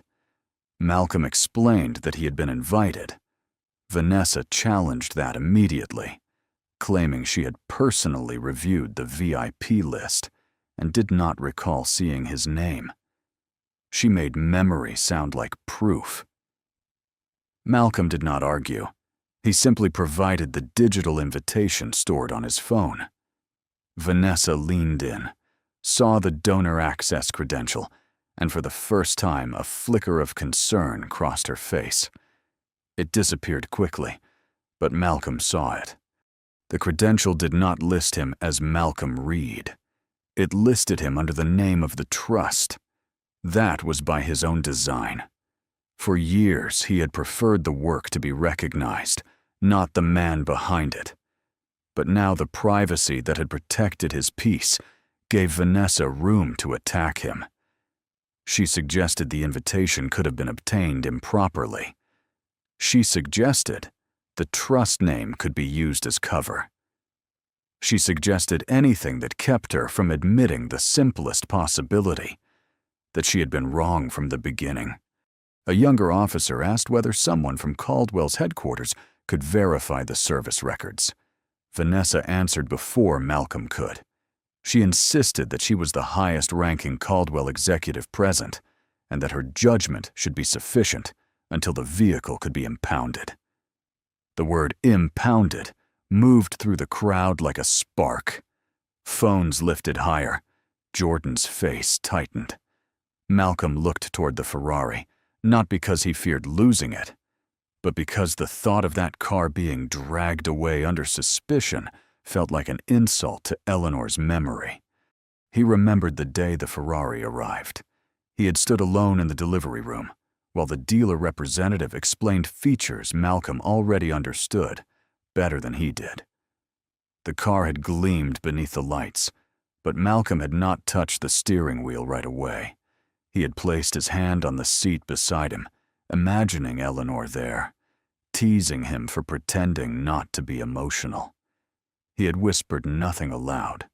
He had only breathed through grief and gratitude until both became too large to separate. Now Vanessa was turning that memory into evidence of theft, and the cruelty of it settled deeper than her words.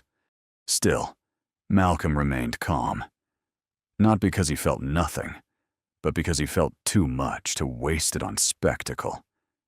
He asked Officer Price to contact the registration authority, the insurer, and the attorney listed on the trust documents. He also asked that the vehicle not be touched until its ownership was verified. The requests were reasonable. Vanessa treated them as manipulation. She accused him of trying to delay accountability and warned the officers that sophisticated thieves often used paperwork to confuse law enforcement. That phrase pleased her. It made prejudice sound like expertise. The situation might have turned then if Jordan had found his courage sooner. He stepped forward halfway, then stopped when Vanessa's assistant, a thin man named Miles Voss, moved beside him and quietly reminded him that temporary staff were replaceable. Miles did not need to raise his voice. Fear does not require volume when the power imbalance is clear. Jordan swallowed what he knew and stepped back. Malcolm saw the exchange. He did not blame the young man. He had once been young enough to know how expensive courage could be. Inside the museum, the gala program was nearing the scholarship announcement. Vanessa was supposed to appear on stage in 15 minutes. She knew that if Malcolm was still outside, if police were still questioning him, if guests kept filming, the evening would become impossible to control. So she made the choice that revealed her more clearly than anything she had said. She urged the officers to remove him from the entrance before donors became uncomfortable. Not before the truth was verified. Not before paperwork was checked. Before donors became uncomfortable. That was the moment Malcolm understood that Vanessa had to be removed from Caldwell, not merely corrected. A person who valued donor comfort over human dignity could not be trusted with a scholarship fund built for overlooked students. A leader who saw humiliation as a branding problem could not protect employees who lacked power. Malcolm had come to observe. Vanessa had given him the answer. Officer Price asked Malcolm to place his hands where they could be seen while they sorted things out. The request was framed as procedure, but procedure can feel very different depending on whose body carries the risk. The crowd grew silent in the way crowds do when they know something wrong is happening, but want permission from authority before admitting it. Malcolm complied. He could feel dozens of eyes on him. He could feel Eleanor's initials inside the car behind him. He could feel old memories rising. The bank lobby, the hotel elevator, the showroom where a salesman once assumed he was the driver for someone else. Each memory carried the same message. Prove you belong. Prove you are not a threat. Prove you own what you built. Then Jordan finally moved. He did not shout. He did not make a grand speech. He stepped toward Officer Price with his hands trembling and explained that he had seen the registration card, that the trust name matched the scholarship donor materials, and that Malcolm had arrived as an invited guest. His voice shook, but truth does not need to be fearless to matter. Vanessa turned on him instantly. She accused him of interfering in a police matter and warned that his employment would be reviewed. The threat landed exactly where she aimed it. Jordan went pale, but he did not step back this time. That small act changed the air. One of the younger scholarship applicants inside the museum noticed the commotion through the glass. Then another.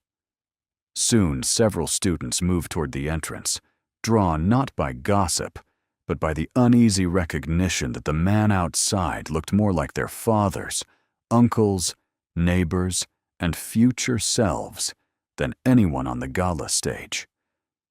They had come to be celebrated by a company claiming to believe in overlooked talent. Now they were watching that company's acting CEO overlook truth in real time. Malcolm looked at Jordan with gratitude, but not surprise. Courage often begins as a whisper. He knew that. He also knew Vanessa would punish the young man if she survived the night with power intact. So Malcolm made one final request, this time not to the officer, but to the process itself. He asked that his attorney be contacted immediately and that the board chair of Caldwell Prestige Motors be informed that the trust's representative was being detained at the entrance of the event, funded by that same trust. Vanessa laughed at the phrase trust's representative, not loudly, but with enough contempt for those closest to hear. She thought Malcolm was dressing himself in legal language to escape consequence. She did not understand that he had just given her one last chance to pause before stepping over the edge. Officer Price, still unsure but increasingly aware that the situation was more complicated than Vanessa had claimed, allowed Malcolm to make a call. Malcolm did not call a friend to rescue him emotionally. He called Amina Pierce, the attorney who had protected his interests for 15 years and who had warned him that Vanessa Caldwell's ambition had finally become dangerous. He gave her only a few calm details: the museum entrance, the Ferrari, the attempted impound, the presence of police, and Vanessa's refusal to verify ownership. Amina did not need more. She had been waiting for the machine to expose its broken part. While they waited, Vanessa tried to reclaim control by moving the event forward. She instructed Miles to inform the stage manager that the scholarship announcement would be delayed due to a security issue. That phrase spread quickly through staff radios. Security issue. It sounded clean. It sounded neutral. It erased Malcolm's name, Vanessa's accusation, Jordan's courage, and the simple fact that the only danger present had been created by a woman who mistook her bias for leadership. Minutes passed. The crowd shifted. The police checked the license plate and found no stolen vehicle report. They checked Malcolm's identification and found no warrant, no record, no reason to restrain him. But Vanessa kept insisting that internal company records raised concern. She promised documentation from Caldwell's system, and Miles hurried to retrieve a tablet. When he returned, the record he showed listed the Ferrari as pending corporate hold. It looked official enough to confuse the officers. It was also false, altered that afternoon by someone using executive access. Malcolm saw the screen and understood. The accusation was no longer just prejudice. It was fraud being improvised in public. For the first time that evening, his expression changed. Not into anger, not exactly, but into something colder. Disappointment, sharpened by certainty. Vanessa mistook it for fear and pressed forward, urging the officers to detain him until the discrepancy could be resolved. Officer Price reached for his cuffs, not with eagerness, but with the weary surrender of a man letting a flawed process carry him. Jordan stepped forward again, but a security guard blocked him. Several guests began recording closer. Vanessa's eyes brightened with victory. And in that suspended moment, as Malcolm Reed stood beside the Ferrari that carried his wife's initials, with one officer preparing to turn assumption into restraint, the glass doors of the museum opened behind the crowd. A woman in a gray suit entered with a leather case in one hand and the expression of someone who had not come to negotiate. Behind her walked Bernard Hayes, the board chair Vanessa had been trying to avoid for months, and Marisol Chen, Caldwell's chief financial officer, carrying a folder thick enough to end careers. Vanessa saw them and went still. Malcolm did not smile. He simply lowered his hands and waited for the truth to arrive. Amina Pierce did not need to raise her voice to take control of the entrance. Some people carry authority like jewelry, bright and decorative, meant to be noticed before it is useful. Amina carried it like a blade kept sharp in silence. She moved through the crowd without asking anyone to step aside, and still they did. Bernard Hayes followed with the exhausted look of a man who had ignored too many warning signs and was now watching them gather into proof. Marisol Chen kept her eyes on Vanessa, not with hatred, but with the clean sadness of someone who had finally confirmed what she had feared. Vanessa recovered first, or tried to. She spoke to Bernard as though this were merely an unfortunate misunderstanding caused by an uncooperative guest.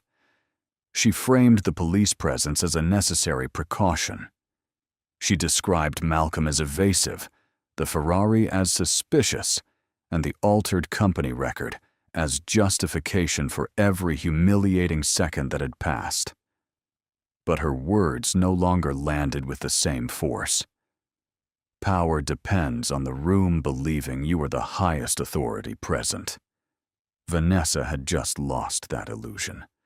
Amina asked Officer Price to review the documents in her case before any further action was taken. This time, no one dismissed the paperwork. The first document established the Ferrari's ownership. The vehicle had been purchased legally, insured properly, and registered through the Eleanor Reed Memorial Trust. The VIN matched, the title matched, the insurance matched, the trust documents matched. There was no theft, no unauthorized possession, no legal basis for impoundment. The car belonged to the trust, and Malcolm Reed was its managing trustee. Officer Price's face changed as he read.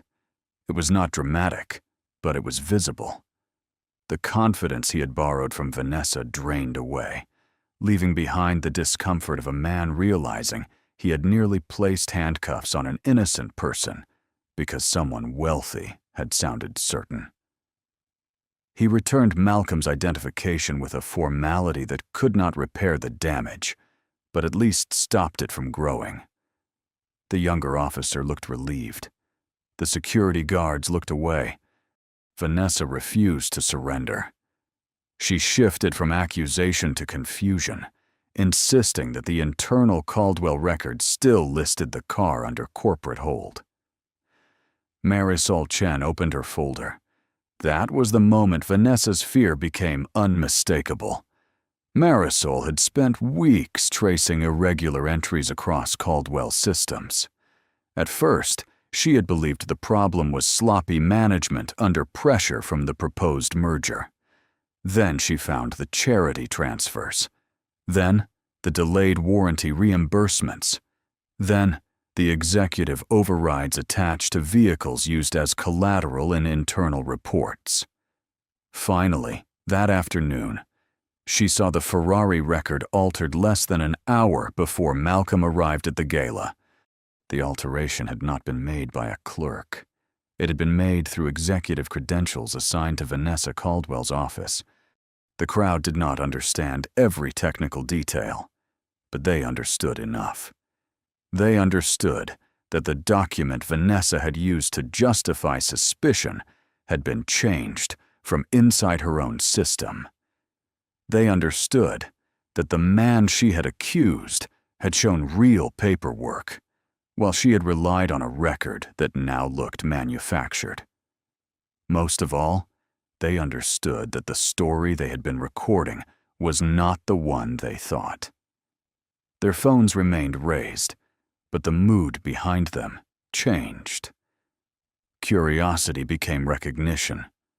Recognition became shame.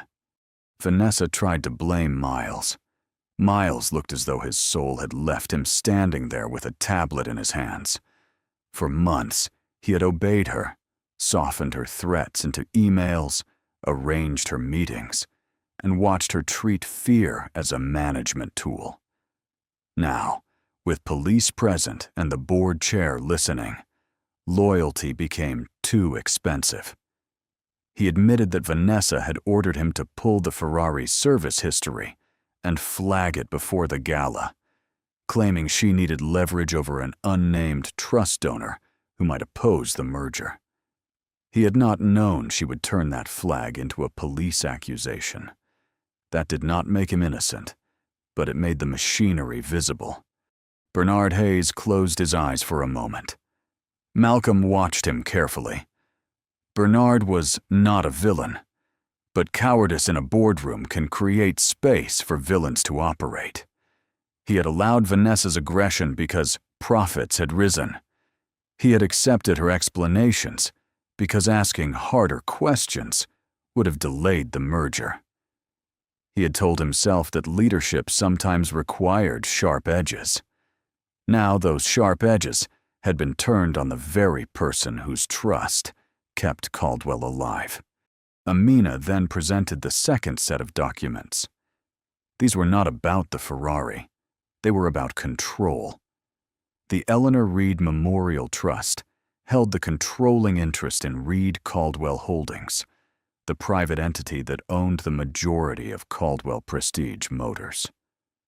Through that trust, Malcolm Reed possessed the authority Vanessa had spent months pretending she held without limits. He was not a random guest. He was not merely a donor. He was not an outsider trying to impress anyone with a sports car. He was the hidden founder, the principal owner, and the final vote on the merger Vanessa had built her future around. The silence that followed was deeper than the earlier silence. Earlier, people had been quiet because they were waiting to see a man punished. Now they were quiet because they understood. They had watched the owner of the company be treated like a criminal by his own acting CEO. Vanessa stared at Malcolm as if seeing him for the first time made the world unfair to her. That is the strange arrogance of people who judge too quickly. They are not horrified by the harm they caused. They are offended that the person they harmed turned out to have power. In her face, Malcolm saw no real remorse, only calculation collapsing. She was not thinking about the insult to his dignity. She was thinking about the merger bonus slipping away, the board votes dissolving, the headlines forming, and the video evidence spreading faster than her lawyers could contain it. Malcolm finally spoke, but even then, he did not perform anger for the crowd. He made it clear, in a measured way, that the issue had never been whether he could prove he owned the Ferrari. The issue was, what would have happened if he could not? What if he had been a mechanic, borrowing a customer's car with permission? What if he had been a young student from the scholarship program standing beside a vehicle he had been asked to move? What if he had been Jordan, or any worker whose documents were not enough to overcome a powerful person's assumption? Malcolm's calmness forced the crowd to confront the truth Vanessa had tried to hide behind procedure. The problem was not a misunderstanding. It was a system in which certain people were believed first, and others were forced to survive the consequences. Jordan stood near the valet podium, barely breathing. When Malcolm's eyes found him, the young man looked down, ashamed that he had hesitated. Malcolm did not let that shame settle. He acknowledged Jordan's courage in front of everyone, not as a dramatic reward, but as a correction. The first person at that entrance who had tried to protect the truth had not been a board member, an officer, or an executive. It had been a young valet with the most to lose. That fact embarrassed the powerful more than any speech could have. Vanessa attempted one last defense. She claimed she had acted out of concern for company property, but that argument collapsed under its own weight.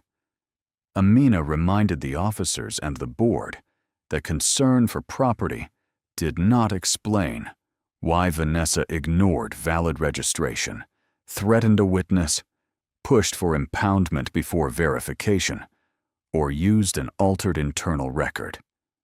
Marisol added the financial findings. Transfers from the scholarship event budget to consultant accounts tied to the merger campaign, delayed vendor payments hidden under administrative review, and pressure placed on employees who questioned the numbers. The Ferrari incident had exposed the pattern because Vanessa, in her haste to humiliate Malcolm, had reached for the same tools she used everywhere else: intimidation, optics, and manipulated records. Poetic justice does not always arrive with shouting. Sometimes it arrives as a board chair asking for a badge to be surrendered. Bernard removed Vanessa as acting CEO on the spot, pending a formal investigation. The words were quiet, but they struck harder than any public insult she had thrown at Malcolm. The title she had used as a weapon disappeared in front of the same crowd she had tried to impress. Her access to company systems was suspended. The merger vote was postponed indefinitely. The police opened a separate inquiry into the altered record, and the charity fund she had treated as a branding tool was placed under independent protection by the trust she had mocked. Vanessa's face hardened as she realized there would be no graceful exit. Minutes earlier, she had wanted Malcolm removed from the entrance so donors would not feel uncomfortable. Now donors watched as she was escorted away from the gala she had planned to dominate. She had accused Malcolm of not belonging beside the Ferrari. In the end, she was the one who no longer belonged in the building. The same cameras she had welcomed for publicity captured her fall. The same crowd she had tried to command stepped back from her, as though arrogance itself had become contagious. Malcolm did not celebrate. That disappointed some people watching, but it revealed the difference between justice and revenge. Revenge would have demanded humiliation equal to the humiliation Vanessa had attempted. Justice required something more difficult and more lasting. Malcolm wanted the company repaired. He wanted the scholarship protected. He wanted employees free from fear. He wanted the students inside the museum to remember the night, not only as the night a powerful woman was exposed, but as the night a promise survived. The gala did not end. That was Malcolm's decision. Vanessa's removal created chaos, but Malcolm refused to let her failure become the students' punishment. After a delay, the guests were invited back into the main hall. The mood had changed completely. The champagne seemed less important. The speeches sounded thinner. People who had arrived expecting a pleasant evening of charity now carried the uncomfortable knowledge that charity without dignity is only decoration. When Malcolm entered the hall, he did not enter like a conquering hero. He entered slowly, with Jordan beside him and Amina a few steps behind. The red Ferrari remained outside under the lights, no longer a symbol of suspicion, but of everything people had failed to see. Inside the museum, the scholarship applicants watched him with a different kind of attention. Earlier, some had wondered whether they belonged in such a polished room. Now they had seen the man who funded the room nearly thrown out of it. The lesson was painful, but it was also powerful.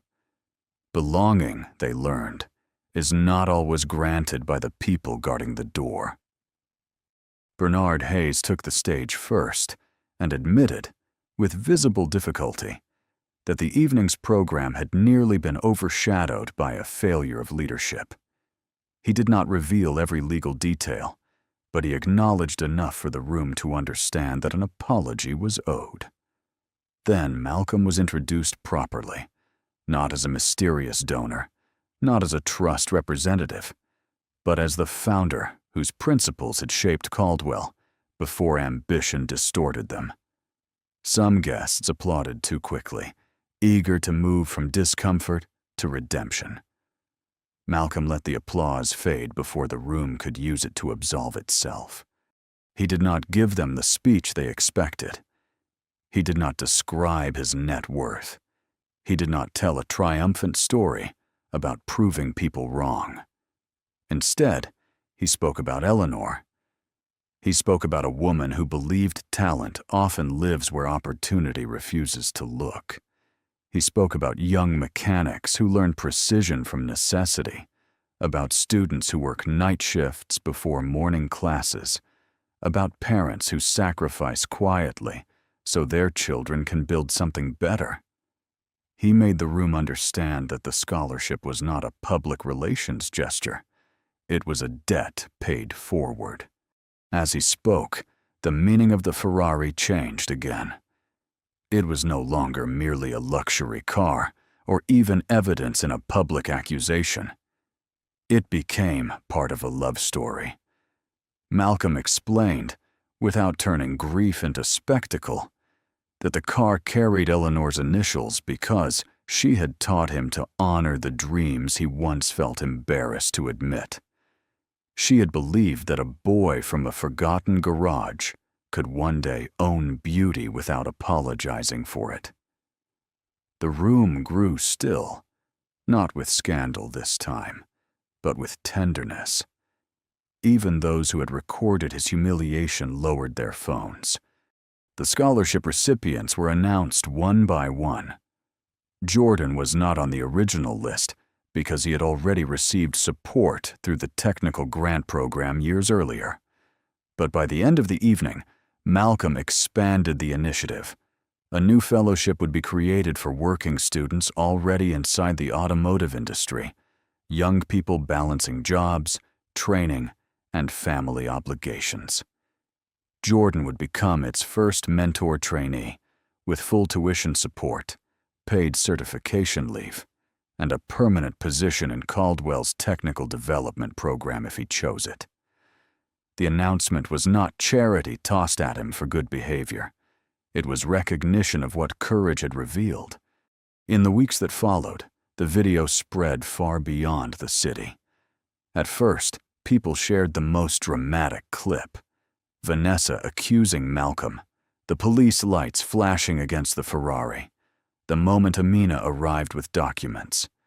But as longer footage emerged, the conversation changed. Viewers noticed Jordan trying to speak. They noticed Malcolm offering paperwork again and again. They noticed how quickly the crowd believed suspicion when it was spoken by someone expensive. The story became bigger than a Ferrari, bigger than a CEO losing her title, bigger even than one man's vindication. It became a mirror. Caldwell Prestige Motors underwent a reckoning. Malcolm did not burn the company down. He rebuilt its foundation in public. The proposed merger was canceled. An independent audit confirmed misuse of event funds and improper manipulation of internal records. Vanessa faced civil claims, regulatory scrutiny, and the permanent collapse of the image she had curated so carefully. Miles cooperated with investigators and was dismissed from his role. Bernard Hayes resigned from the board after admitting that oversight had failed under his leadership. Marisol Chen was appointed interim president, not because she was flawless, but because she had chosen the truth when silence would have protected her career. The company changed in ways that mattered. Employees received a protected channel for reporting misconduct. Valet workers, porters, mechanics, and junior staff were included in dignity and escalation policies that were not just printed in handbooks, but enforced.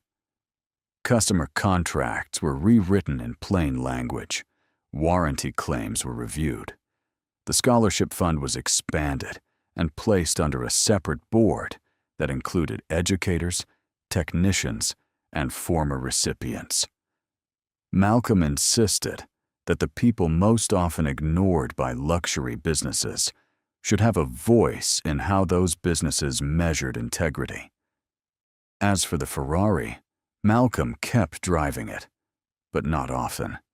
He brought it to the museum once each year for the scholarship ceremony, parking it not behind velvet ropes, but near the student entrance, where young people could see it up close. He allowed them to ask questions about the engine, the design, the balance between power and control. He loved those questions because they came from curiosity, not envy. He wanted them to understand that beauty did not belong only to those born near it. It could be studied, built, earned, and honored. 1 year after the incident, a small plaque was installed at the Meridian Auto Museum beside the scholarship wall. It bore Eleanor Reed's name, Malcolm Reed's name, and a sentence simple enough to be remembered by everyone who passed it. It said that dignity is the first door opportunity must open. Malcolm stood before that plaque for a long time after the ceremony ended. No cameras surrounded him then. No crowd demanded a reaction. Jordan, now wearing a technician's jacket instead of a valet uniform, stood nearby and said nothing, because some moments are too full for speech. Malcolm thought about the night Vanessa tried to reduce him to a suspect beside his own car. He thought about the officers, the crowd, the phones, the silence. He thought about how close the truth had come to being delayed by confidence, title, and assumption. He knew that his wealth had helped protect him. His attorney had arrived. His documents had been recognized. His ownership had been too large to ignore. But he also knew that many people never get that kind of rescue. Their truth is smaller on paper, easier to dismiss, and less profitable for strangers to defend. That knowledge kept him humble. It also kept him working. Vanessa eventually faded from headlines, though consequences followed her longer than attention did. She tried to rebuild her reputation through carefully worded statements about stress, misunderstanding, and procedural confusion. But the public had seen too much. More importantly, investigators had seen enough. The world she had built out of image could not survive contact with evidence. For a woman who had valued reputation above character, the punishment was brutally fitting. She had spent years polishing a name while neglecting the truth beneath it. In the end, the name tarnished exactly where the truth had been ignored. Malcolm never said he forgave her publicly. He also never let bitterness become his legacy. Eleanor had taught him that justice should protect the future, not merely punish the past. So he chose to build. He built scholarships. He built protections. He built a company where a young worker could challenge an executive without risking everything. He built the kind of door he wished had opened more easily when he was young. And the red Ferrari remained what it had always been, no matter what Vanessa tried to make it. Not proof of arrogance, not an invitation to envy, not a symbol that one man had become better than anyone else. It was a promise kept. It was a reminder that a boy who once fixed engines under weak garage lights had lived long enough to honor the woman who believed in him. It was also a warning to anyone who judged ownership by appearance, intelligence by accent, dignity by clothing, or worth by the comfort of their assumptions. Because sometimes the quiet man beside the car is not lost. Sometimes he is not lucky. Sometimes he's not trying to impress anyone at all. Sometimes he is the one who built the road, paid for the lights, opened the doors, and still waits patiently to see who will treat him with respect before they know his name. So the next time you see someone standing where you do not expect them to stand, pause before you turn your assumption into a sentence over their life. The truth does not become smaller because it arrives quietly. Dignity does not disappear because someone powerful refuses to recognize it. And kindness, when protected by courage, can outlast arrogance every single time. If this story reminded you that no one should have to prove their humanity before being treated with respect, leave a like, share it with someone who needs the reminder, and tell us in the comments whether you think Malcolm gave Vanessa exactly the justice she deserved.